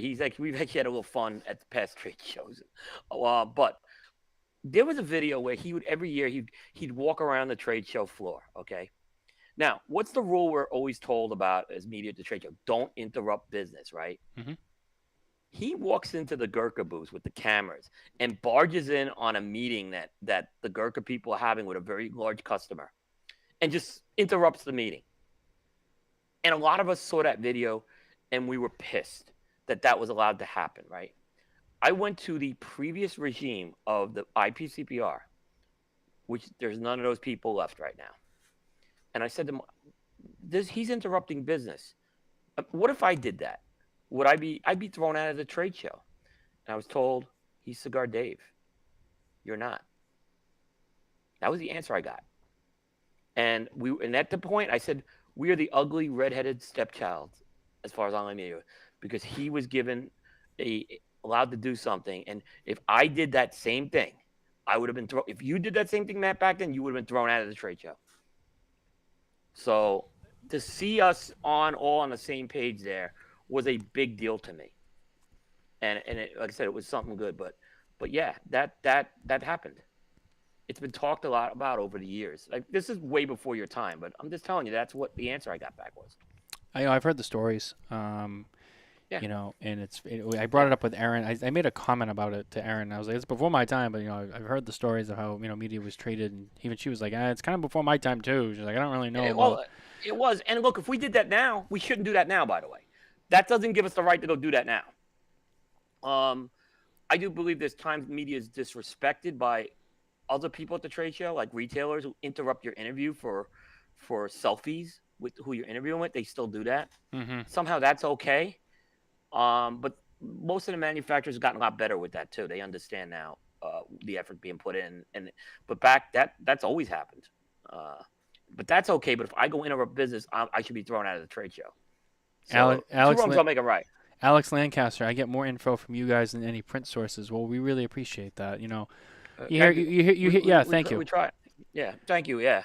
We hear comments like that, and it does not go unnoticed. It does, and it does mean a lot to us. It means more to us than you guys know, because there is the print media, and then there's us. And sometimes I think a lot of especially the older people in the industry, they focus more on CA because that's what they've known for all these years. But this is still print media. Yeah, I think a lot last year had to do with there was less print media there, and people finally realized, hey, online media can do this very well. Because I think online media had a great show last year. Matt, here's my question to you though. Mm-hmm. So there were like what were there, like 21 media outlets on that page? I don't know exactly how many, but there was a lot. So the question I have is, and we've talked about this, we beat this one to death on the influences. I don't know what's happening with the influences this year. But there's no influences I saw listed on that page. Now, I've said influences have a place at the trade show, but they have to abide by rules. So my question is, how are these influences, if they're going around the booth, shooting videos, doing interviews, how is that going to be dealt with versus, are they in with, like, what credentials are they into doing that? That's the question I'm going to have this year, and I'm going to be keeping. Last year I didn't see a lot of it, but I'm going to be keeping a closer eye on it this year.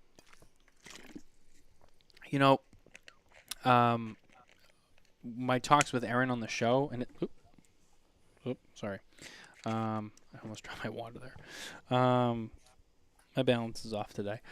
And from what I've seen, from what they posted for their media, like all the names and everything you just said. it's a good question. I mean, it seems to me like, yeah, I didn't see any influencers on there. I feel like, they focused more on, non-influencer kind of media, people with like websites and whatnot. So I don't They were know all. exactly. I mean, there was no one on there that I sort of didn't belong on there this year. There were a couple I might not have heard of, but when I did a little digging, I could say they belong there. So I went and looked at that closely. I feel all those are credentialed people to go in there. Yeah, I mean, I most of the, I mean, like the people I saw, it was all people. Most I recognize. Yeah, there was a few I didn't recognize, but I mean, I didn't really research them. But most of the things I saw, I recognize some of the people, and I know who most of them are. But yeah, that's a good question. I don't know because you're right. But I did not see like someone's Instagram or Facebook or just a person's name listed. It was all like website logos and like names of like things Yeah, that people had. So yeah, I'm not sure. I think that they're trying to focus more on like people who do a broader coverage of the show. People who do like video and written and all that stuff versus like just social media. Based on what I saw on that list, this is not my opinion. It's just yeah. it's what's out there. You can see it on premiumcigar.org. That's kind of how it was presented to me. And Aaron had made some comments about how they've been very thorough with the applications and the people they accept. Because she handles, like I said, she handles all the membership. So anytime you apply, whether you're a retailer, whoever, anyone who applies to be a member of PCA and you pay your $400 dues or whatever it is, she goes and approves those before they go in. So she must be just keeping a close eye on it. Now, that's not to say that, and it happens all the time. Some people, they get it on other people's badges or whatever. And I think that whether it's an influencer or not, because, I mean, there's this manufacturers who do that to Suitcase, which is a whole nother situation. That's a whole. Yeah. Anyone who did not pay the dues to come in on their own, I think it's not even just the influencer thing. I think for them it's more about we just don't want people coming to the show who didn't pay to come to the show, because it's kind of defeats the purpose of what they're trying to do. And I understand that too. Right. I totally Right. do. I mean, the trade show and donating it, it's not like a fee. It's really a donation. You have to pay it, but it's more of a donation than a fee. Sorry. And so I think they're focusing on that. So I think if they felt that someone wasn't doing whatever, they didn't meet the criteria for whatever they want to do, I don't know. I think a big part of it was I'm pretty sure Aaron said something they wanted to see that they had their own website and they had content on there. And she said something about they saw some people who applied and they had a website, but they hadn't updated their website in like 2 years. So it was like, well, I mean, what are you going to be doing then? You don't have, your website's out of date. So I think that some of those people got declined. So it's not even just like influencers. There's some like other like more, I don't want to say traditional, but like more similar to people like us who have websites. If they're not updating their website, even those people, they didn't get accepted in. But there are some people that don't have websites that are influencers, and I get that. Yeah, and that's true too. And and they don't need a website because they don't have anything to put on a website. They live through social media, which in that case, that is their website. That is their platform. They don't have anything else. Yeah. So I get that. Which if they're if someone from an influencer goes through the process with Aaron, and they get in, I'm totally fine with that. But if I see someone with a company badge on, that's where I'm gonna question. Now, I know some companies have hired influencers to work their booths. I'm not talking about that. Right? As long as they're working the booths legitimately. I don't have a problem with that. But the question is, there's certain things that we have to everyone has to adhere to. Like, in the big example, like I heard, and I didn't see this, but I think you saw more of this, was like selling a calendar. Okay. I don't even have sponsorship discussions on the floor. Okay. I say, look, let's have that discussion next week. Right. And we'll have a follow-up conversation. I don't even bring my media kit. Okay. Mm-hmm. So, I mean, I'm just saying I don't do that piece on the trade because that's always been a taboo thing. We're there to cover the show. We're not there to sell sponsorships. I bring my media kit, so I bring it to Las Vegas. That's fine. That's fine. So it's on me. Right, but I know there was I know there was one media outlet that was doing this a few years ago, and I know the guys very well. And I said, "You guys can't do that." Mm. He said, "You can't do that. That's not what the purpose of the trade show is, to sign sponsors." And then, a couple of cases, I used to have the discussions outside the trade show floor. I don't even do that anymore. Like, so I stopped doing that years ago, where like someone wanted to have a conversation, I'd leave the trade show floor, we'd go out to the casino and have that. I don't even do that anymore. And that's mostly because it takes too much time. Yeah. So I get that. I'd rather, if you're serious about it, it can wait a week. Mm-hmm. Is what I'm saying. Yeah. I bring all my materials with me because there is outside the trade show floor time, and there are people who have been interested, and I'm like, yeah, well, all right, here you go. And I'll show And that's fine, but you're not like leading. Hey, come on here and sign up with me. Like, it's the thing. You're not there to sell calendars. That's my point. You're not. No one should be there to sell a calendar. Mm-hmm. You want to sell your calendar, you could do it next week. You could exchange business cards or whatever, and do it next week. That's not what the trade show is designed to do. No, and I get that too. That's true. I want to bring up another point. I had a smaller manufacturer, but I had a manufacturer ask me recently, hey, can we do a show episode of the trade show? And I said, we're not going to be doing a show that week. There's be no shows. We're going to just be doing interviews on the show floor, and that's it. And I said, well, come by your booth. What booth are you at? And it was like, well, I'm not exhibiting. And I was like, well, look, when I come to the trade show, my focus is going to be on people who are exhibiting, because I mean that's I have to. I mean, it's just if you're not exhibiting, like well, you it puts me in you can't get to every booth is the problem. It puts me in a tight spot, because it's like, well, okay, I have to still kill myself to get to the people who are there with a booth, so I can't really take that time away to go shoot something with you off the side. You don't even have anything there, or it's just and look, it's nothing personal. It's just I have to manage my time appropriately. It costs money to go there. I have to go there for what I spent the money to go there for, and that's to cover the people who are at the show with booths and things to show.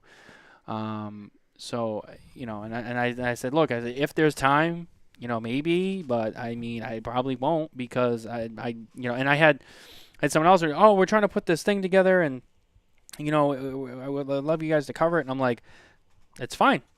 That's totally okay. When is it? Oh, we don't really know yet. And I'm like, look, if it's between the hours of 10 and 6, Saturday, Sunday, Monday, no go. I will not be taking time off the show floor during the prime hours to go cover something. It's not because I don't care. It's because between 10 and 6, Saturday, Sunday, Monday, I'm on the show floor, period. I won't be anywhere else. With the exception of Monday at the press conference, which I think is at 11. But that's a PCA thing, and that's just when they're doing it, and I have to be there. But other than that, I will not be off of the show floor. Yeah. I'm the same way. In fact, I'm not doing it at all, because our time is just so valuable, even after the trade show these days. And even at night, like if we're at the media house or at the Circle Bar, there's a relationship thing we're doing. I mean, if you want to show up at the media house or the Circle Bar, that I'm not going to not invite you, but I'm not going to do anything that's requiring my team to expend effort. And I write a booth report up on everything I do, and I wrap everything into the booth report, the videos, the product reports. So, and that takes time. Like Ben, who's the videographer on our team, he's got the toughest job. He does all the editing and stuff after this. And this guy last year was doing stuff on his vacation for me. So, I got to be sensitive to Ben on that. Nicole does all of our video uploading, editing. She puts everything together. Nicole was doing double duty. I saw last year, going outside and everything. I remember. The Smoking Tobacco team will be expanding by TPE. We're almost solid on that. So by TPE, there'll be at least 3 of us. Yeah, we may add a 5th person next year. Because we may need a 5th person, but we have to figure out how that's gonna work still. But it would probably just be for the trade show purposes. It wouldn't be a full-time team member. Mm-hmm. and I got to make sure that that's okay with the PCA and stuff like that to do that.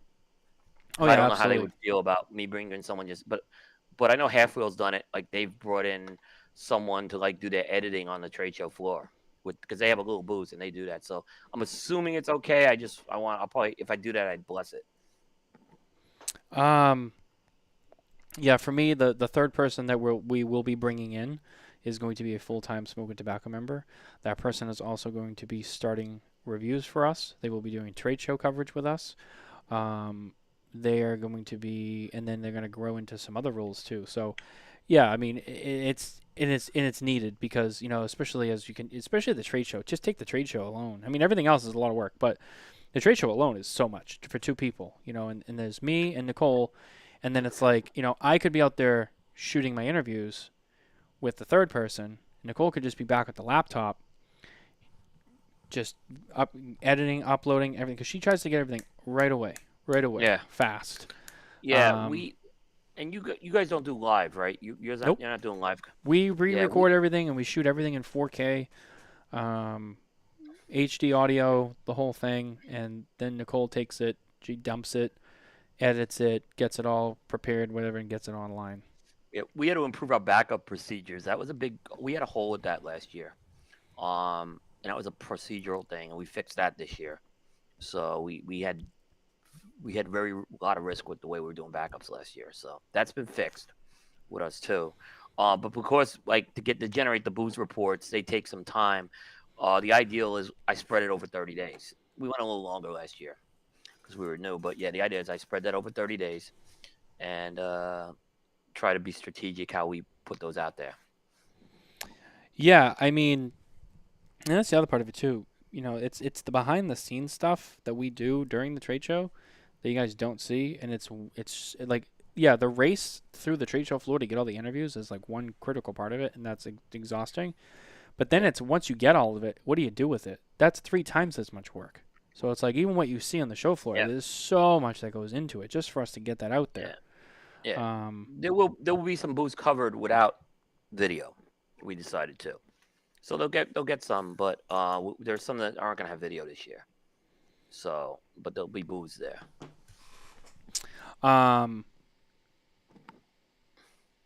Sorry, I'm just checking something here.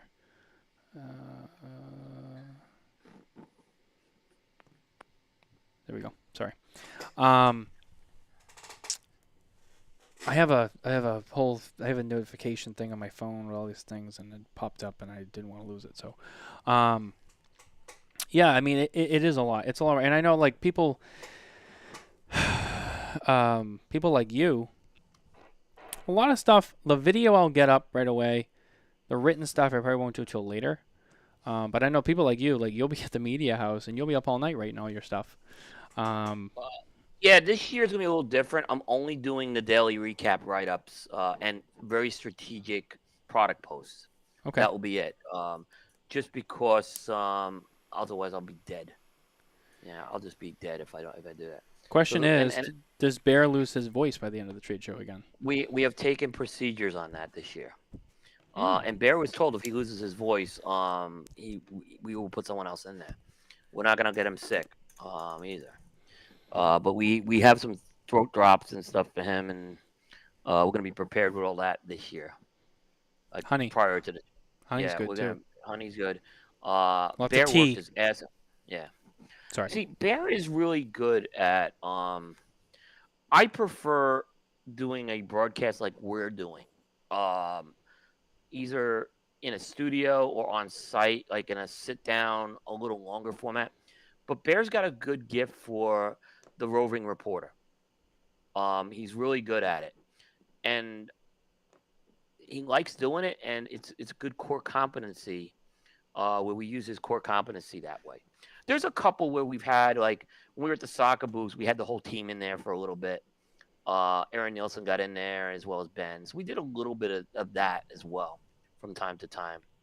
So, but for the most part, Bear is going to be the quarterback and then roving reporter. Mm-hmm.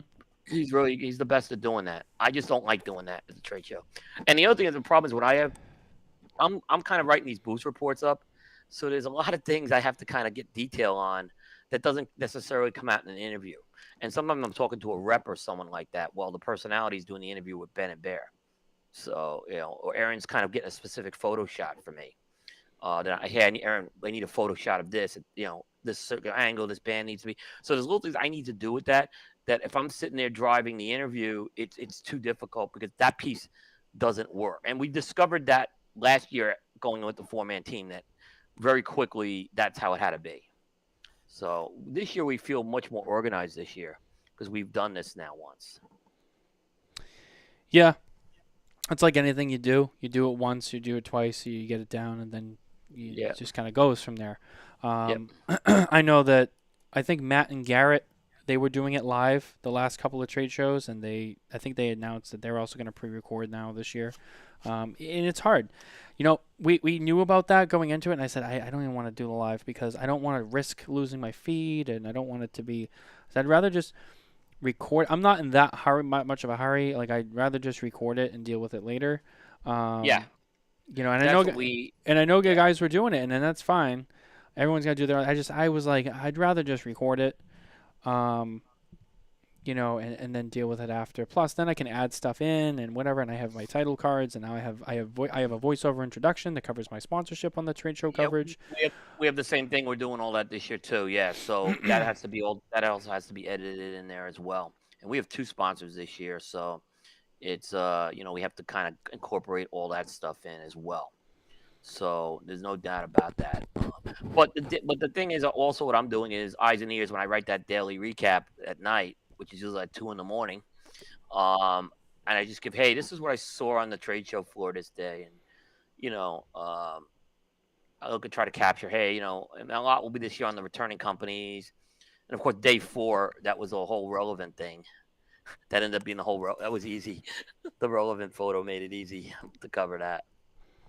Yeah, and that's the other. It's just I think back to we got a lot done with the 2 people last year, but yeah, I got looking forward to having that third person with us. Hopefully by TPE, it's going to be great because it can be 2 of us shooting, Nicole just computer, and it makes a difference. And especially now I'm going to be doing more write-up stuff.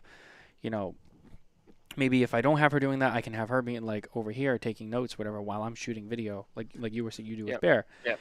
It makes the whole thing just such an easier process. It does. I mean, this year I'm actually handwriting the notes too, which has got me a little nervous because if I lose it. But it's a little easier to handwrite some stuff than take out the tablet, is what I found. So, but most of it I can, my worst case sometimes is I can just go to the raw video, and if I forget something, just watch the raw video that night. So the A-Cuffs are here with us. Kevin and Barbara, they just tuned in from Las Vegas. What's up, guys? Las Vegas. Those are my peeps. Kevin was a very key person when Vegas shut down. He was my source on the ground, and I ran everything by him. Kevin is Kevin's a very useful asset to us as well. Yep. And good guy. By the way, I got to break the news, Kevin. Kevin, your award's not coming to Vegas. There was 2 awards there were a couple awards that got damaged. Yours was one of them. I had to get it redone. Oh man, I actually Kevin is my address on the ground in Las Vegas. So I actually just shipped all my awards and all my stuff that I bring to the trade show. Aaron stays at a hotel because he likes to be near the casino.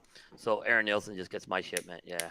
So I just shipped all of my materials today for the trade show to Kevin. So that was like one of those things where it's like I did it and I was like, oh, we're getting close. I'm shipping stuff out. And I got all excited. So yeah, no, I mean it's a big deal. By the way, I just want to stop for a second, and while I'm trying to keep up with the comments here too. So this was my first Perla Del Mar Maduro, and I have to say, so far this cigar is awesome. I love this. This is probably my favorite one. They did a reblend of that when they came out with the new Perla Del Mars. This just came out too, didn't it? It came out with the Corojo. Yeah. Yeah, it came out with the Corojo. Now I've heard talk of a 4th blend. I don't know what that. I've heard something about a 4th blend in recent weeks. Really? I don't know if we'll see it. Yeah, I don't know if we'll see it at the trade show. Yeah, that'll be interesting. And it's funny. I don't.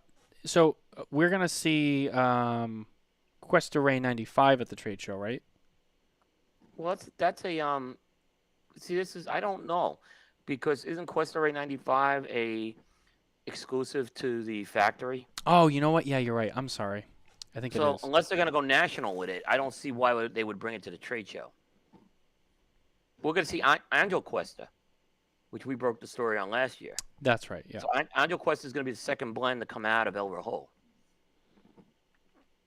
Yeah, because I'm trying to think of what else JC has planned for PCA. They've been quiet, but I think the whole El Baton thing, I would imagine they're gonna show off at the trade show. Oh yeah. Yeah. And Angel Cuesta would be I think those are the two things I would expect to see. I know they're redoing Black Diamond. I don't know if we'll see that at the trade show or not. Yeah, there's and like I said, like we were talking about before, there's still so much we don't know yet. That would have been nice to know, but I know Fuente's got other stuff coming out too. But good luck getting that information. Carlito's the gatekeeper on that. So yeah, that's an anomaly though. You know how they are. Everything's very tight-lipped until they're ready. We still don't know. We don't have 100% confirmation. We'll see the Fuente Padron collaboration. We talked about it last time. Well, we had a confirmation enough, I think, on from Carlito that night. Yeah. I think we had confirmation. Whether it will be when it will be available and shipped, that's another story. But I think we're gonna, even if you see the booths placements, they're right next to each other, the two booths, and there's an area in between. So I'm pretty confident we're gonna see something. I think so. I think that's the best way. I think we'll see something. How much we get and when we'll actually have it, I think it's a different story. But yeah, I think I was listening to Cigar Authority. I think Dave Garofalo was talking about that on one of the episodes. It came up and he made a good point. He's like, that's a cigar that everyone's gonna want. It's gonna be very popular. I think it was him who said, because I remember I saw that part of that episode whenever, I think it was a couple weeks ago. And I think he said, like, that's gonna be one of those cigars though that like everyone's gonna want, but like no one's gonna smoke it because everyone's gonna be like, wow, it's so special. Like everyone's just gonna hold on to it. Rare Pink kind of fell into that boat in a way first. At first, it was you couldn't get those. The first batch. Now it's you could get them. It's a little easier to get them. They've made a lot more. Yeah. And Jay just chimed in. Fuente collaboration is happening this year. So that's our man at PCA confirming it again as well. I think it's safe to say we're going to see it. I think they were smart not to put it through the PCA's exclusive series. Kind of just do it on your own. This way, I think they got to control that one more. It's their own thunder. Yeah, some of the other ones, I think people lost a little control of what they're doing with that. So outside of all of that, anything we have on the docket for PCA that we haven't covered yet? Because this is it. This is our last show before the trade show. We won't be live again until post PCA. So we actually. So next week so that we would technically be scheduled again for the Saturday during the trade show, but obviously that's not going to happen. So we're actually going to go 3 weeks, and it'll be the Saturday after the trade show. But what I'm trying to think of anything we did not cover or speculate on for the trade show. Everything. I think we hit everything that we needed to hit. I know the one thing I wanted to bring up was the media thing tonight, and that was because I think that happened. So I think we covered everything that we need to go. The other thing is I think Booth will be at the trade show, so we know that too. Say that again. Matt Booth will be at the trade show. We know that. We know for a fact. Matt had told me himself personally. Yeah, he told me as well. Yep. That so I can say, and you can say, he will be there. We heard it from the horse's mouth. He's going to be at the trade show. Which is good. Now, question. Given the timeline of events, yeah, he's definitely in this year. What about next year if General, once again, does not attend the trade show? I think too early to speculate. We'll see. I would guess if things are the same, he won't be there. But I think everything was in motion already at this point. I think the booth was already committed. This General had a similar situation at TP in 2020 when they acquired Royal Agio. Mm-hmm. Royal Agio already had committed their boost to TP, and Royal Agio was there. They had a bigger boost than General, if that made any sense. It Mm-hmm. was kind of odd. So I think that they're going to probably see. I wouldn't be surprised. I still think we're going to see one of these big four back in the next couple of years. Especially if you heard Scott Pierce. I think there's a little bit of movement. We're still a ways away, though, from anything happening. Now, let's play this game again because I like to keep bringing it up. If someone comes back, who do you think it is? Altidus. Oh, Jay Davis. I'm guessing we will see Altidus and Drew Estate next year. No solid intel, but things I've been hearing around the water cooler. Yeah, Scott talked a little about there's been dialogue with Drew Estate. He talked about that on the show. So, but I think there's a lot of dialogue that still has to happen. Mm-hmm. Same with Altidus. I would. Those are the two. I mean, the thing is that here's the thing that Drew Estate has changed their engagement model so much that I don't know if it pays for them to go back to the trade show like they used to. I mean, they've pivoted very differently, and at the Barn Smokers, Jonathan Drew talked about how now they are, they're not necessarily going through retail channels anymore to promote the stuff like they did at the trade show. They're using their own channels. They've invested a lot in the whole Freestyle Live program. Yep. And it's the Barn Smokers are themselves kind of mini trade shows, but not for retailers. You don't order products there. So I think that's going to be, if they come back, they may come back. Drew Estate's going to have to pivot and do something different than they've done in the past, is what I'd say. You think they come back with a much smaller booth? I think they do. They scale it back? I think they scale it back, but I think the difference is I don't think they're going to anymore announce 10 products and debut them at PCA. I think that will be the difference. So I think they're going to use the Barn Smokers for sure, because each of the Barn Smokers, they're going to be announcing some sort, like they just did Nika Rustica for the Florida one. So I think that's what they're going to do. It's funny. I know it's a little bit of a different situation, but Jay brings up a good point. I just don't see Davidoff back, but then again, they'll have some people there to support Ferio Tego. Now, pay for Davidoff to come back. I get that. But the thing is, and I want to touch on that after, so don't let me forget that. But in regards to Ferio Tego, I think the difference is Davidoff is more just so in the realm of distributing Ferio Tego, so it's still on Michael to go and all that. Versus General now owns Room 101 Cigar. That is theirs. It's their call.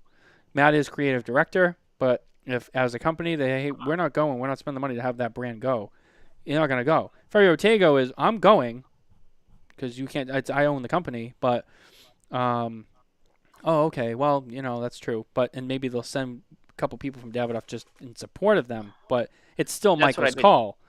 So right. I do get that. Now, in terms of Davidoff, for those who don't know, is you're a little bit more well-versed on this than I am. And Jay, I know, will comment too. What makes Davidoff different from all the other ones in terms of returning to the show? They sell to the Davidoff brand. So I'm not talking Camacho, I'm not talking Zeno, I'm not talking Avo. They sell to appointed merchants. White label. And Winston Churchill and Black Label are all under that. Mm-hmm. So it's an appointed merchant model. Those orders are coming in one way or another. And I don't think Davidoff's at a point of their company right now where they were 10 years ago, where they were doing major rollouts of Davidoff Nicaragua, Escurio, Yamasa, Winston Churchill, Late Hour, where the trade show was really conducive to do that and expo it. I think they've just kind of changed. I think they've changed their model too. So I just don't see it. I don't see them. And they tried a couple years ago doing an experience type of booth, which I think they did really good with, but I don't know how profitable that was for them to do that. Mm-hmm. So I don't see Davidoff coming back. But, I think all these companies are still PCA members. So it's true. So it's not like they're not. I think, but, part of me, is that there's so many iconic brands with these 4 companies. Like, how do you not have Monte Cristo, Davidoff White Label, Liga Privada, Macanudo? How do you not have these brands at the biggest, the Super Bowl? There's something not right about that. Like, there was something missing last year without those brands. And I can hear every company could tell me how great it was for them, but from the overall experience, those are iconic brands. They need to be at the party. So can you imagine a trade show without Fuente? I mean, there'd be something lacking with it. I mean, of course it would. Opus X is, look at that Fuente booth, how they display this stuff and everything. It's the party. It's the Super Bowl. So, I'd like to see somehow this work out. Yeah, it would be nice to see them coming back. Yeah. It's Jay Davis. It's like not having Belichick at the Super Bowl. It's true. What it's not like. Here's what it's not like having. I better not hear about the damn fucking Giants. Let me kind of rephrase that. So let's kind of use an example. Who was in the Super Bowl last year? It was the Rams and the Bengals, right? Mm-hmm. But the Patriots. There were people from the Patriots there. There were people from Tampa Bay there. There were people from even the Giants. I mean, could you imagine that no one's the Giants? Who? Right. Right? But could you imagine? Sorry. Could you imagine a team like let's just say the Patriots, right? Well, we're not gonna be a part of any of this because Super Bowl week. Like, we're not even gonna be around that. I mean, it would. I get it doesn't affect the game, but it affects the whole experience for that 2 weeks or that 1 week leading into the game. Yeah. No, I know what you mean, and I agree. Yeah. Kevin brought up something. I don't. Bring this up. Maybe you covered this earlier, but with TPE seeming to focus more on the convenience store and head shop market next year, are premiums still a solid fit? And will that show continue to grow for the premium brands, or will this be a good chance for PCA to make a pivot and correct the issues that are there? Oh, that's a great question. Really good question. I have a lot of thoughts on that. Sure. So I think it's this. I think for the last 3 years, TPE has pushed the premium segment, right? But ultimately, I don't think it moved the needle enough for them to grow that show. So I think I think premium cigars will certainly be welcome there. I think there'll be certainly some sort of a push, but you could see where they're going is they're pivoting the show back to more of a convenience type store show. So you're going to see candy companies in there, soda companies, right? So you see a lot more of that. It does give the PCA a great opportunity to now, okay, if they're going to be the premium cigar show, now you have that opportunity to strengthen that piece. Because I think TP did try. I can tell you, I think they really did try to go head to head with PCA. I just don't think it worked out I think they had some success with it, but I don't think it worked out to the level to grow the show that they thought it was going to be. Because this is just a small industry. And now you have companies like, if soda and candy companies are much bigger, different story now. Yeah, and they've rebranded themselves. So TPE 2023 is not going to. It won't be the Tobacco Plus Expo. It is going to be the Total Product Expo. So tobacco has been taken right out of it. I don't think they're going to. But here's what I'm wondering: will there be these same incentives that they've offered in past years to bring premium? Like, look, they've incentivized the retailers and the manufacturers and the media to come to that show. There's been a lot of incentives offered. Will those incentives be there next year is the question.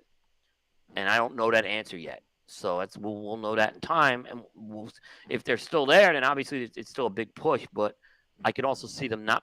I've always felt that those incentives at some point were going to go away. And maybe they're going to put it into other things right now. Dan Thompson, didn't TPE make investments to retailers? Yes. Yes. Yeah, they had hosted retailer programs. Mm-hmm. So there were like hotel rooms given to them. There were a lot of incentives thrown for people to go. I don't know what those are going to be like this time around. Now, are you planning on going to TPE this year? Well, Cigar Coop is planning on going to TPE this year, but TPE is the same week as Pro Cigar. So we have we have to figure that out. What's going to happen? We probably going to divide and conquer. The fact that they scheduled this the same week as as the Pro Cigar, and basically there was talk that they may move it. They didn't move it. Tells me a lot. Like, well, all right, so what? Like, we don't need to worry about this now because we're going in a different direction. I just can't believe that they did not know that Pro Cigars that week every year. Yeah. It's always been that the week of President's Day week. So I know they had to move it. It wasn't their choice, but I'm just saying, uh, there's a lot that Cigar Coop gets from going to Pro Cigar because that is the other end of the industry we don't get access to all year. That's where we get access to the people on the production end, which is very important to do. So, but we at the same time we can't afford to send the whole Cigar Coop team to Pro Cigar. It's a very expensive proposition. So I don't know, but the goal is I want to have Cigar Coop on the ground at TP, whether it's me or not, is still to be determined. Yeah, I mean, you guys definitely have. And now my Safari's opening, and I'm like, what the hell's going on here? What did I click? I gotta quit that. Hold on one second. Sorry. For some reason, Safari just opened, and now I can't see any of my stuff. Yeah, I mean, if that's really the way they're going, and they are shifting away. I don't want to say shifting away, but obviously they're not putting as much focus on But the they're cigar growing. side. Look, you gotta get credit. They're growing their. That's a big move to grow their show. What they're doing. Well, like Kevin just said, if they're bringing in snack and beverage companies like Frito-Lay or Coca-Cola, the money will end up being big. It's true. So You know? maybe and maybe they could still afford to still. But why would you? Um, why would you do that? Is my question. I don't know if it makes business sense because TP is nice and they want to take care of the premium people. I think there was a reason they were doing that because they were trying to grow that piece, and I don't think it grew. And look, they even tried one year offering incentives to announce a product at TPA, and companies just didn't really take advantage to the point I think they should have. Dan Thompson just made a comment. I heard Scott at PCA discuss the opportunities and challenges of bringing interesting companies like Spirits to PCA who would benefit We retailers. talked about that on our show. Yeah. It's true.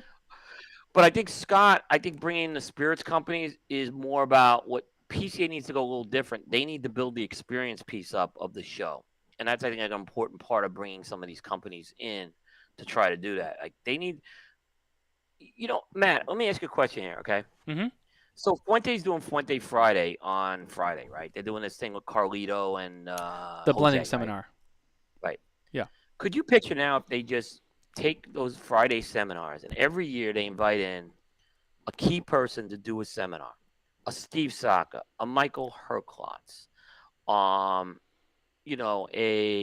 let's even throw a Matt Booth in there, right? Mm-hmm. I mean, if you throw, people want to see, like for the experience pieces, they want to see the people that they consider the rock stars of this industry. They don't want to see some third party consultant come in there and talk about point of sale systems. It's just not that's the last thing you want to be sitting in Vegas on a Friday afternoon, right? When you could be at the show. But if you brought in if Matt Booth went in and just did something like you just think about that. And the seminars don't have to be very sophisticated. They don't have to have a low hanging fruit. You will instantly build that experience piece. Aaron Loomis talked a lot about having like a competition among the manufacturers. That's what Mitchell was referring to about some of the ideas. You're doing some competitive stuff, like who can produce the best thing or something like that. Like a best blend or something like that. Those are the things I think that PCA needs to focus on right now, to build their show up. I mean, because like I said, if you announced in the end of March that you had Steve Saka doing a seminar, right? People would be going crazy. Absolutely. He draws in a huge crowd. Right. I mean, and what about Skip Martin, Romacraft? What about McAuliffe? What about again, McAuliffe Sure. can do some great things. I mean, there's a Nick Perdomo. I mean, you could do these things, and like I said, I think if you leverage the talent that you have on that trade show floor for that Friday thing, it's much more interesting than, again, having someone come in and look. I understand you got to do the legislation piece. I'm not arguing that has to be done, right? But I know in the past they brought in some really dry stuff where people just didn't want to, they want to be in the circle bar in the afternoon drinking already. They were just, it's you do some of those. Like I saw it happen at Pro Cigar.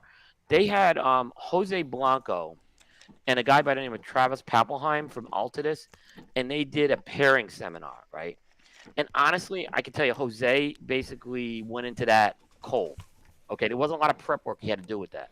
He just had to show up, and then he just went through his whole deal, and people loved it. I'm just telling you, it was people were so into it, right? And when I was sitting there, I'm like, why aren't they doing more of this at PCA? It's low hanging fruit. That's easy. It's easy to do. And I think if you went to Steve Saka and say, we want you to do something next year, or Michael Hergott, I think if they could do it time wise, they would say yes or no, and I think they would commit. They'd give it a good commitment. Yeah, very true. In the comments here, I see a lot of people jumping on this whole spirits thing, which is interesting. Yeah, because it's interesting, but it's important for the experience. I agree. Well, there's some difficult. Scott talked about it's not as easy to bring spirits companies in. There's a lot of regulations they got to. Right. This may be better if they move the trade show out of Vegas. Which is a possibility. Interesting point. Charlie and Brooks went live on Friday, and I caught a little bit of it. And one thing that came up was, I think the current contract with the Sands expires after 2024. Do we see the trade show leave? What? Expires next year. Jake, I thought it expires next year. Oh, yeah, maybe it's that. Do we see the trade show leave Las Vegas next year? After next year. I think they're gonna basically look at they're putting out RFPs. This is what Scott said. I think they're gonna look at it. It's been in Vegas a long time. It's been every year since 2016. The question is, where else could they go? I know a lot of people have said the Orlando one was trash. No, it was great. They're wrong. That was the best trade show I ever went to. I think it was a good show, but I think Yeah. I heard that it was like the experience was great, but there was some other issues that made it challenging. I don't know. I don't really know. I've heard comments being made. I can't really back that up. I wasn't even there, so Tampa would be a different story than Orlando. I think Tampa would be a better location if they can pull it off. Yeah. See, what happened is with Orlando, they had a huge turnout because a lot of people in their backyard sent people who worked at the stores to the trade show. So, and Abe told this story, when the trade show was in Orlando, he every day had a couple of his key people could go up to the trade show for a day, and a lot of stores did that. And they were able to really have a good crowd there. So, but I thought New Orleans was more of a problem. It was very hard to smoke in New Orleans. And that's the other thing too. I mean, they're gonna want to. It's gonna be. You have to find a place where people are gonna want to smoke. Yeah, I've heard Louisville, Indianapolis, St. Louis, and I've even heard Charleston as potential places. New Orleans, I think, is on the list as well. But I think Tampa would be, to me, that would be the win. Or Miami. I don't think Miami will happen because I don't think they have the van. But I think Tampa, there's some talk. You got the Newmans down there too, and if they get their whole thing done, again, you talk about experience. You have an experience. You can bring the experience component to it. Louisville would be good for the spirits, from what I heard.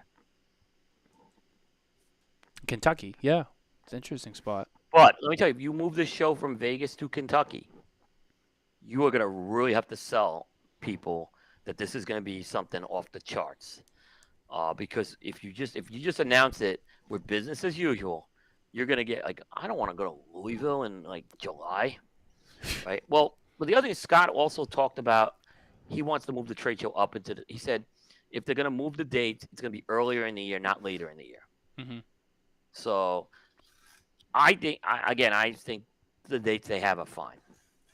I think they got to fix other things. The dates I wouldn't worry about the dates. Here's the thing, Jay. That's complete. I hear this. I can't leave my store thing, right? And Jay, you could chime in on this too. But I know a lot of folks have very small staffs. But do they take vacations throughout the year? How do you close the store in that case? So I I don't know. I think there's ways you can do it. I think you just got to create a product that is attractive to people to come to the trade show and really excite you. And you have to give people a lot more notice than 30 days. Yeah, that's true. That's the one thing I could say, and I don't think it's all PCA's fault, but I think these things need to be really announced by the end of March. Yeah, I agree. Notice is key, planning and all that.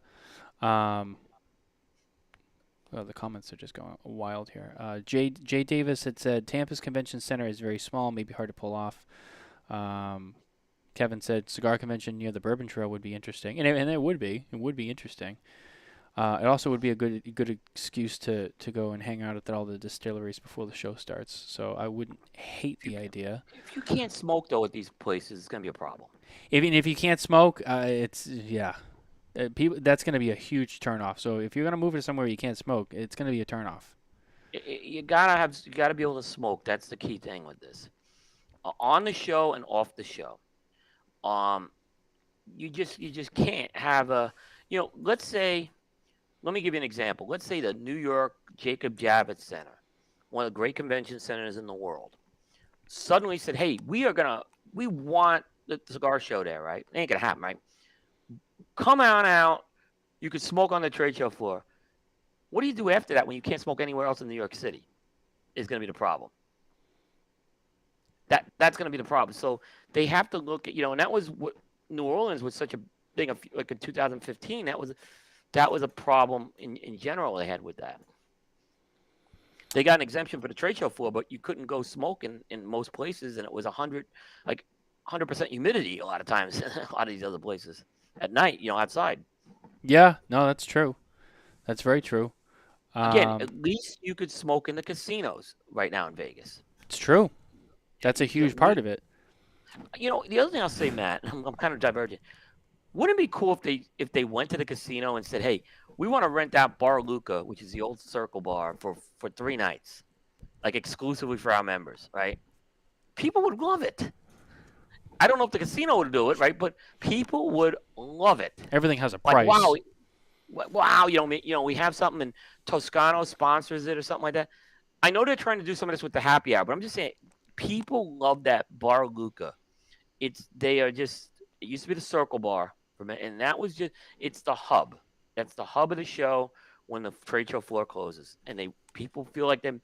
I know people who feel like they're missing out on something if they're not there at that hub at night. They feel like, they feel like they're missing something. Here's the thing too. Proximity. You got the trade show and the hotel all attached. Most people stay there, and if they don't, they stay at Treasure Island or they stay somewhere with quick walking distance. Right. You can go and you can smoke, go up to your room. Everything's real close together. You do it somewhere else, you're talking about spreading people around more. And I think one thing is people do like the concept of Las Vegas because it's like, well, I can be in the hotel, and the trade show floor, and at the bar all in one place. Bingo. And smoke everywhere. Nailed it. You just nailed it. So they're really going to have to, they're really going to have to figure, and I'm sure they are looking at this. It's because, look, Scott's very astute, and he knows that, and he's been, Scott and Aaron and the board, they've been trying to change some stuff with the trade, with the experience piece. I'm not going to probably be at the nightclub, right? It's just not my scene. I still think it's good that they're doing that, right? You want to go to Las Vegas, you want to be a little part of what Las Vegas is about. We got this place that's open, and you could get in for free if you're, I'm all for that. And by the way, you could smoke there. I'm all for that. I think the happy hour thing's better than the after hours lounge thing. So I think they're doing some good things with this. But Matt, you absolutely nailed that. It's the central piece. That's what New Orleans lacked in 2015. We had no central place. Everyone was scattered throughout town that night. Orlando had that problem too, by the way. In fairness with Orlando, you didn't have that. But everyone hung. A lot of people went to Corona that night. They had the parking lot set up for us. So. Oh yeah. They had tents in the parking lot. Yeah. Jay said the board has discussed dozens of venues many times this year. Kevin said the sad part is it's getting harder and harder to find. And then Mitchell says, didn't Scott come out and say that they did a vote to ask folks where they want the trade show, and the large majority was in favor of Vegas? Yeah. But I think there's cost issue with Vegas is the problem. I think there's some cost issues with Vegas. They're hitting. Jay said not even close. Vegas a far number one. I'm not sure what he meant by that. No, I think it's a far number one. And I said this. Far from one or far being the number one? Oh, it's a far number one, I bet. Yeah. Matt, I said this. I think I said this on the show a couple weeks ago. You weren't there. Everyone bitched when this moved to the Las Vegas Convention Center. All right? There's nothing wrong with the Las Vegas Convention Center for a trade show, right? The problem was the host hotels. That was the problem they had with that. Like, the host hotel just wasn't a great place to have central meeting. That's where the problem was with that. And the Sahara is not big enough for us. No. It's big enough for TP, but it's not big enough for us. So everyone's going over to used to be the Westgate. It's called the Westgate. That was where people had the problem. So the old International Hotel. Yeah. That's where the whole problem is. You nailed this 100%. It's the centrality of the after hours, and people like the Venetian for a reason. Because it works so well, and you're near Treasure Island, Wynn, and Mirage. I mean, it's an easy. It's easy.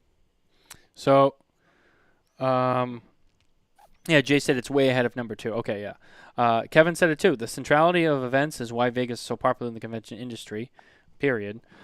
Jay Davis has said the Las Vegas Convention Center is undergoing a renovation, so it's not available for 2026 for new clients like PCA.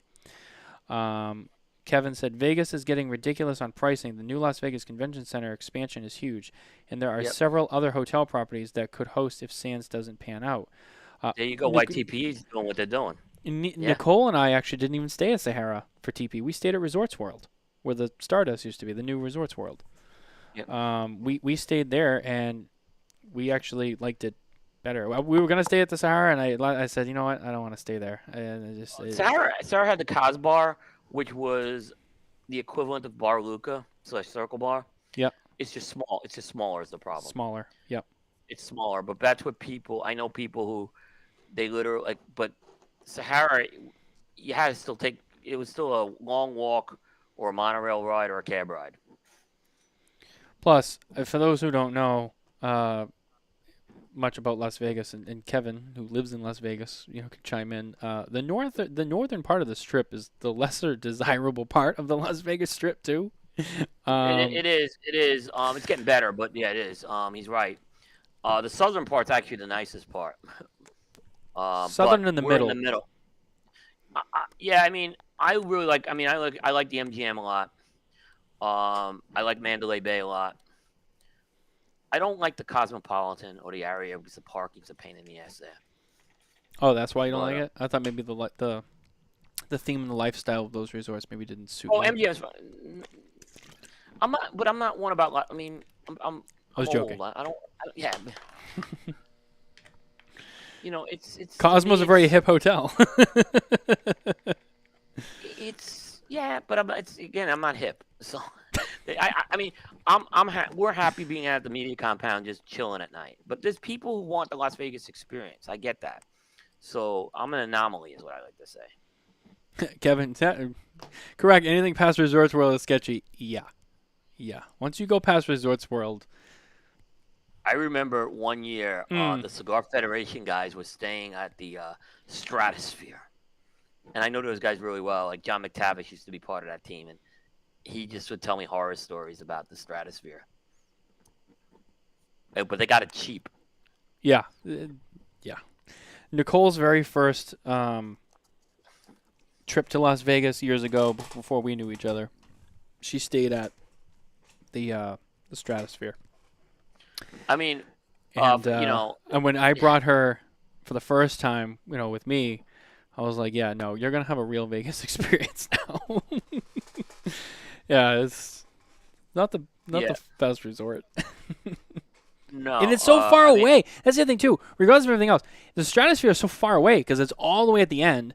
And then you have the little gap of like the rougher area, and then you have downtown, but you're so disconnected from the rest of the strip where everything else is. Yeah, monorail doesn't even go up there. No. You're north of Sahara Boulevard at that point. Mhm. Yeah, it's not.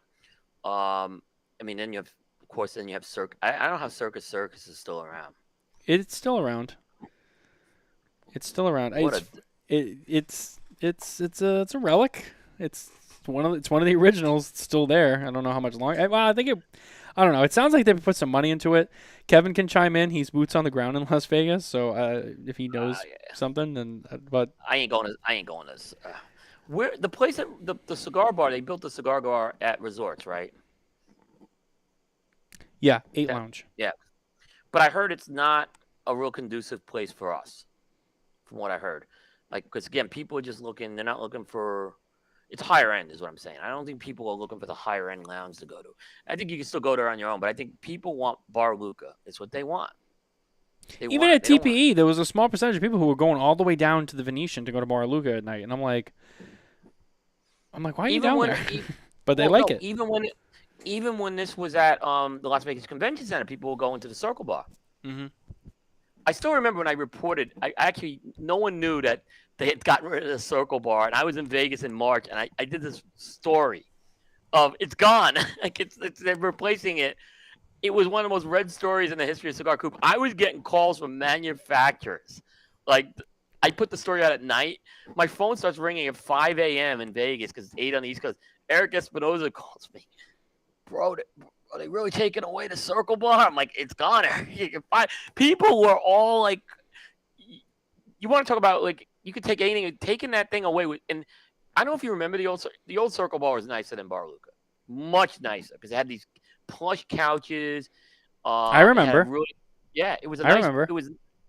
I used to go there before everyone knew about it, and then once everyone knew about it, they're like, They used to go to this. There's another Circle Bar, which is smaller. It's on the Circle Bar we're talking about is at the Palazzo, but there's one at the Venetian. That's literally a round bar, right? That's where everyone, and then everyone discovered the one at the Palazzo. The secret got out. Yeah. And then I remember when I was in town for IPCPR 2019, there was also a large population over at Electra, which is in the opposite corner of the casino at the Palazzo. It's a little more closed off, though. Yeah. But I remember when we were at the convention center, the one year I didn't have the house, and we were all hanging out at Bar Luca, not Bar, the Circle Bar back then. So yeah. Jay Davis, William Cooper, you are confusing the hooker bar / Circle Bar at the Venetian with the champagne bar at the Palazzo. That's what I mean. It was the champagne bar is the one that everyone went to, but people called it the Circle Bar. Then it was the hooker bar at the Venetian. Yes, that was the hooker bar. Yeah. Jesus, Nicole's like in here really defending her stance for staying at the Strat 7 years ago. It wasn't that. No, Nicole, I'm sorry, Nicole. No. She just keeps going on, and I'm just like, it wasn't really that much of a dig. I heard from those guys so much. Like, why are we staying? And it was an expensive cab ride too to get down to the Venetian. It wasn't cheap when they were staying up there. No, the Stratosphere is not an option. I'll tell you what, Nicole. We can go spend 3 nights at Circus, and you can tell me how much a cheap trip means to you. You don't want to go there. You don't want to go there. It's funny. So the last time I was in town, one of the drivers said to me, because we were at Resorts World, and it's right next door, and I don't even know if I want to say this on the air, so I might leave some specific details out, but I just remember being like, what? So random. We were pulling in this talk of Circus. I think I was like, oh, I can't believe Circus is still here. And she was like, yeah, well, Circus is a very specific clientele that makes them popular. And I was like, oh, really? And she's like, yeah. There's a certain type of community that likes that hotel, and that's the hotel that they use for all of their sexual meetups. I said, that's weird and random. Okay. And that was it. And I was like, such a random fact. Okay. I was like, okay. Well, Kevin's giving a little props to the steakhouse at Circus here. See, Nicole goes, no. That's where I draw the line. Yeah, okay. That's what I thought. Kevin, I take everything Kevin says with gold. Kevin is, he's our boots on the ground now. He's on boots on the ground. The steakhouse at Circus is still amazing. Gotta get a, what is that, tetanus shot? Oh, tetanus shot to go there, though. Yeah, that's true. It's actually, one of the only casinos in Las Vegas, period, that still, as of a couple years ago, Kevin confirmed this for me. Last time I was in the Circus, I think was 2018, and they were the only, they had coin-operated slots. And I was like, I remember seeing it and go, what? That's weird. So yeah, it's a relic. It's old, and I am surprised it's still. I'm surprised someone like MGM or someone hasn't bought in the land back and just redeveloped it. But I think it will happen. I actually think it will re-happen at some point, because most of these casinos they have a finite lifespan. Mm-hmm. These and they do. Like Frontier. I remember when I was first going, the Frontier was still there. And, I remember the Frontier.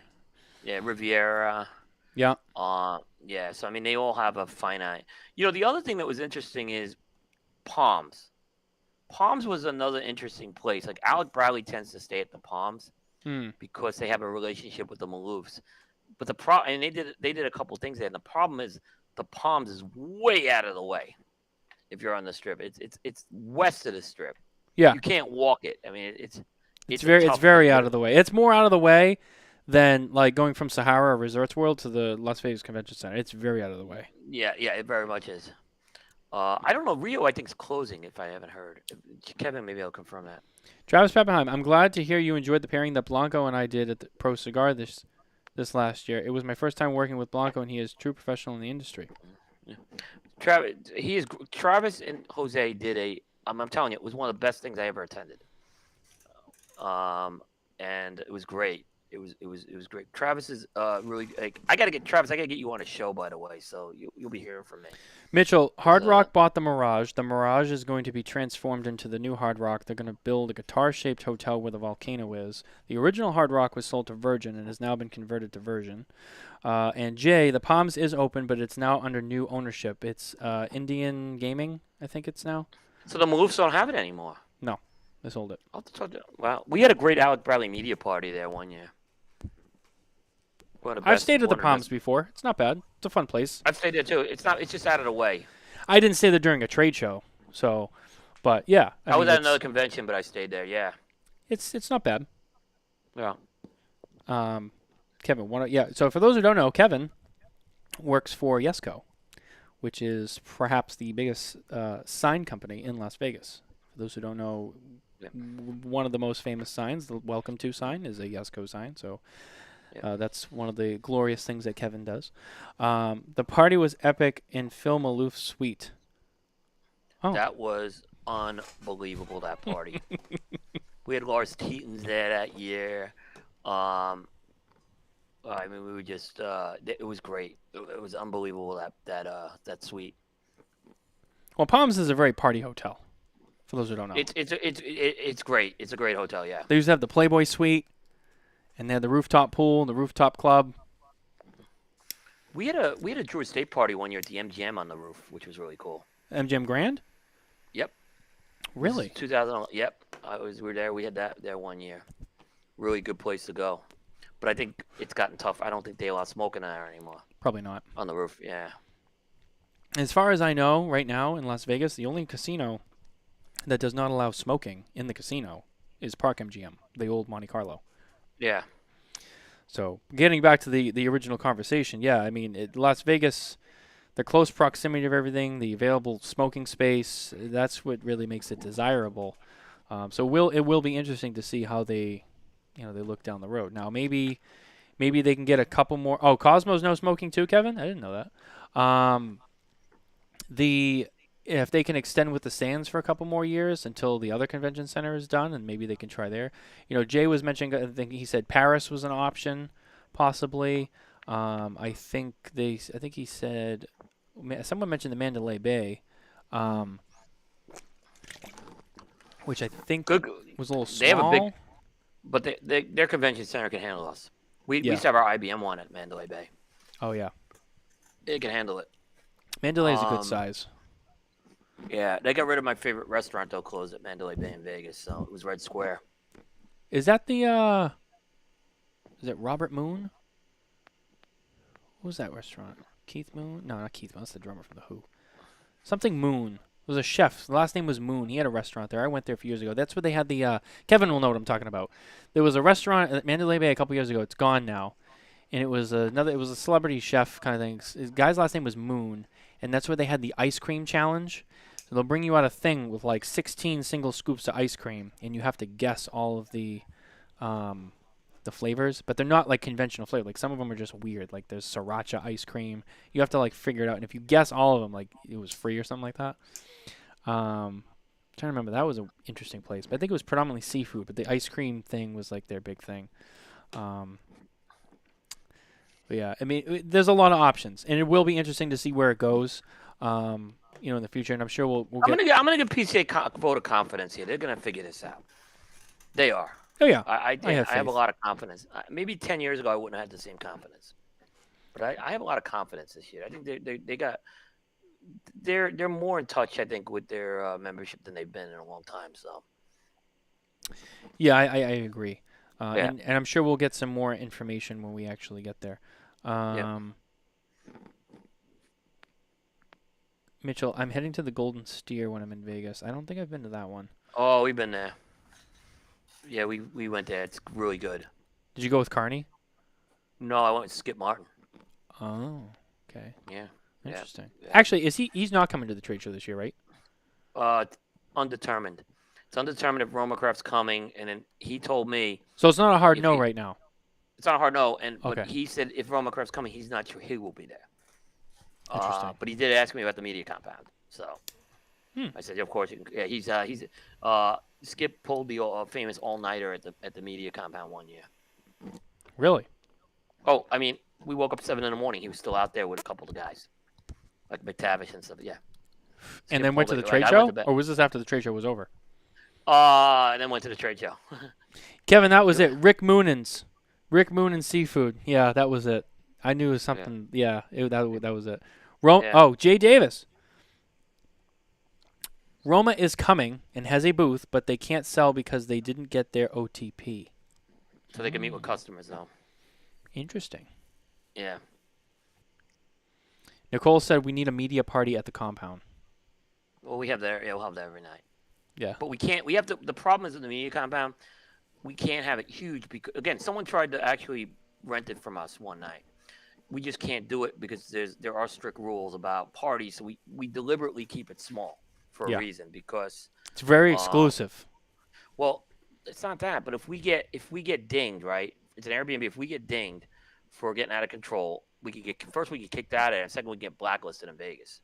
So it's a problem. We got to be careful with that. Got to put you in the black book. Yeah, we got to be careful with that. That's why we're very careful about people like you and stuff. We obviously you guys look at the word of mouth, but we do try, and that's why I get pissed when people no show, right? Because I say, if you're no show and you're taking a spot away, and then someone else could have been there. So we're really kind of saying, look, make sure you're really going to be there if you come in that night. That's what we tell people. If you're on the fence, then that's fine, but tell me you're on the fence. Yeah. Jay Davis heading to Bear Duplessis territory at 2:45 hour. Yeah, we are. We're getting towards we're getting towards prime time. Tonight we're actually doing it. Tune in Thursday night, Jay. Soccer's on at midnight. Yeah, this is actually a real. We're now being taken over. This is more of a Cigar Coop show because we've gone well past the 2-hour mark. The Bear shows have a higher average, is what I'm going to tell you. Bear has the longest shows. He's actually gotten better with those lately, so.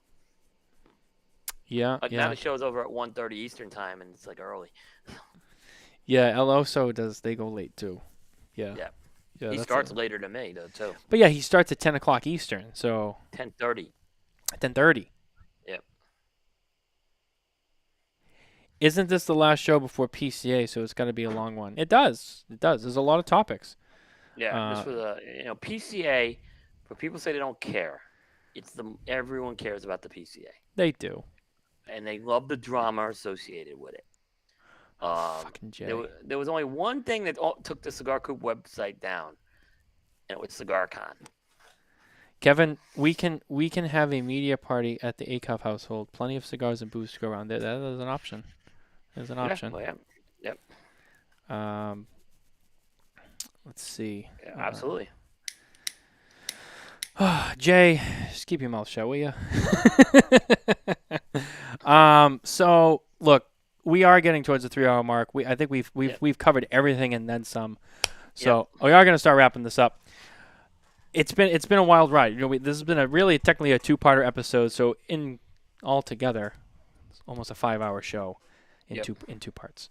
But no, it's PCA and it's the pregame. There's a lot to talk about, a lot to cover. There's a lot of extras. The conversation gets away, but it is good stuff. And there's a lot of excitement. For me, going into this trade show this year, it feels like it's a bigger deal compared to last year. There's a lot more going. Yeah, there's more enthusiasm than I've seen in a long time. This is going to be a real, actual Super Bowl kind of show. There's a lot more action, I think, happening. Last year, it was good, but there was a lot of. I think there's a big asterisk next to it, not in a negative way, but just it was very different. It was much smaller and just a lot of things just outside of all of our control. The pandemic stuff it hindered everybody. This year, though, there's a lot of energy.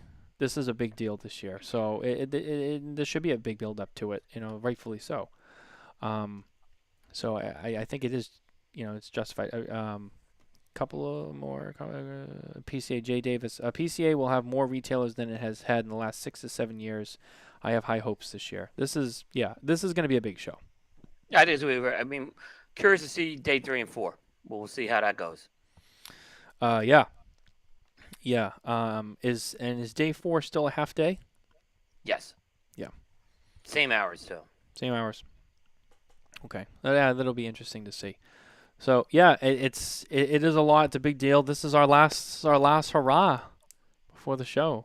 And then we'll be doing post game. We'll be doing our post game. So I'll tell you that post game show might be long too, though. I mean, as big as this show is, I think it's going to be a lot to recap later.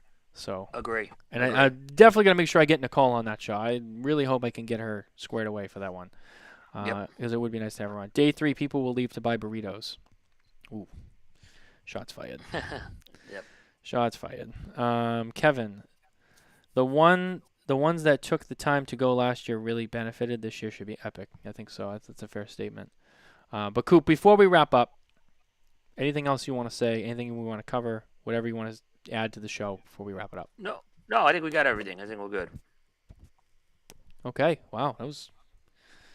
That's a nice solid answer right there. I thought maybe you were still going to lead into something else, but no, okay. No, I think we got everything and more. And more. All right, guys. Well, that's going to do it for Spare Notes on Saturday night. It was a long one, but thanks for tuning in with us. Thanks for listening. Smoke and Tobacco Show live Thursday night. The Roundtable. Coop is going to be there. How About That Cigar will be there. El Oso Famar will be there. That's our last minute, hey, what do we expect to see and all that. And then Coop has primetime. You got Saka coming on and Carney coming on. We're gonna start a little earlier on that one at 9. So I'll be kind of going right over there. Pete Johnson's on. Terrence Riley. The Cuevases are on. Oliver and possibly Nelson will be on. So we have 11 companies coming on that one. So we'll have a lot going on with that. So between our show and your show, that's Thursday night. Make sure you don't have anything going on because there's a lot going on. That's gonna close it out probably unless we do one more jukebox show. But for Coop, yeah. Yeah, after that show, that's it. Packing it all up. Yep. So, all right, guys, that's gonna do it. Thank you for listening. Thank you for watching. Don't forget to like and subscribe. Please subscribe to us wherever you get your podcasts on all of the major podcast networks and apps out there. Listen along to us. If you have any questions or any feedback, don't hesitate to email me at matthew@smokeandtobacco.com. If you head over to smokeandtobacco.com, you can go to the Contact Us page too. And and submit if you have questions that you want us to answer on the show or questions you want us to ask each other, whatever it is, please contact us. We'll bring those up. You guys do a fantastic job in the comments too. But whatever you guys want to do, feel free. It's always there. I just want to bring that up because I always forget, and it is a useful tool. So just thank you for everyone, and we will see you after PCA. Take care, everybody.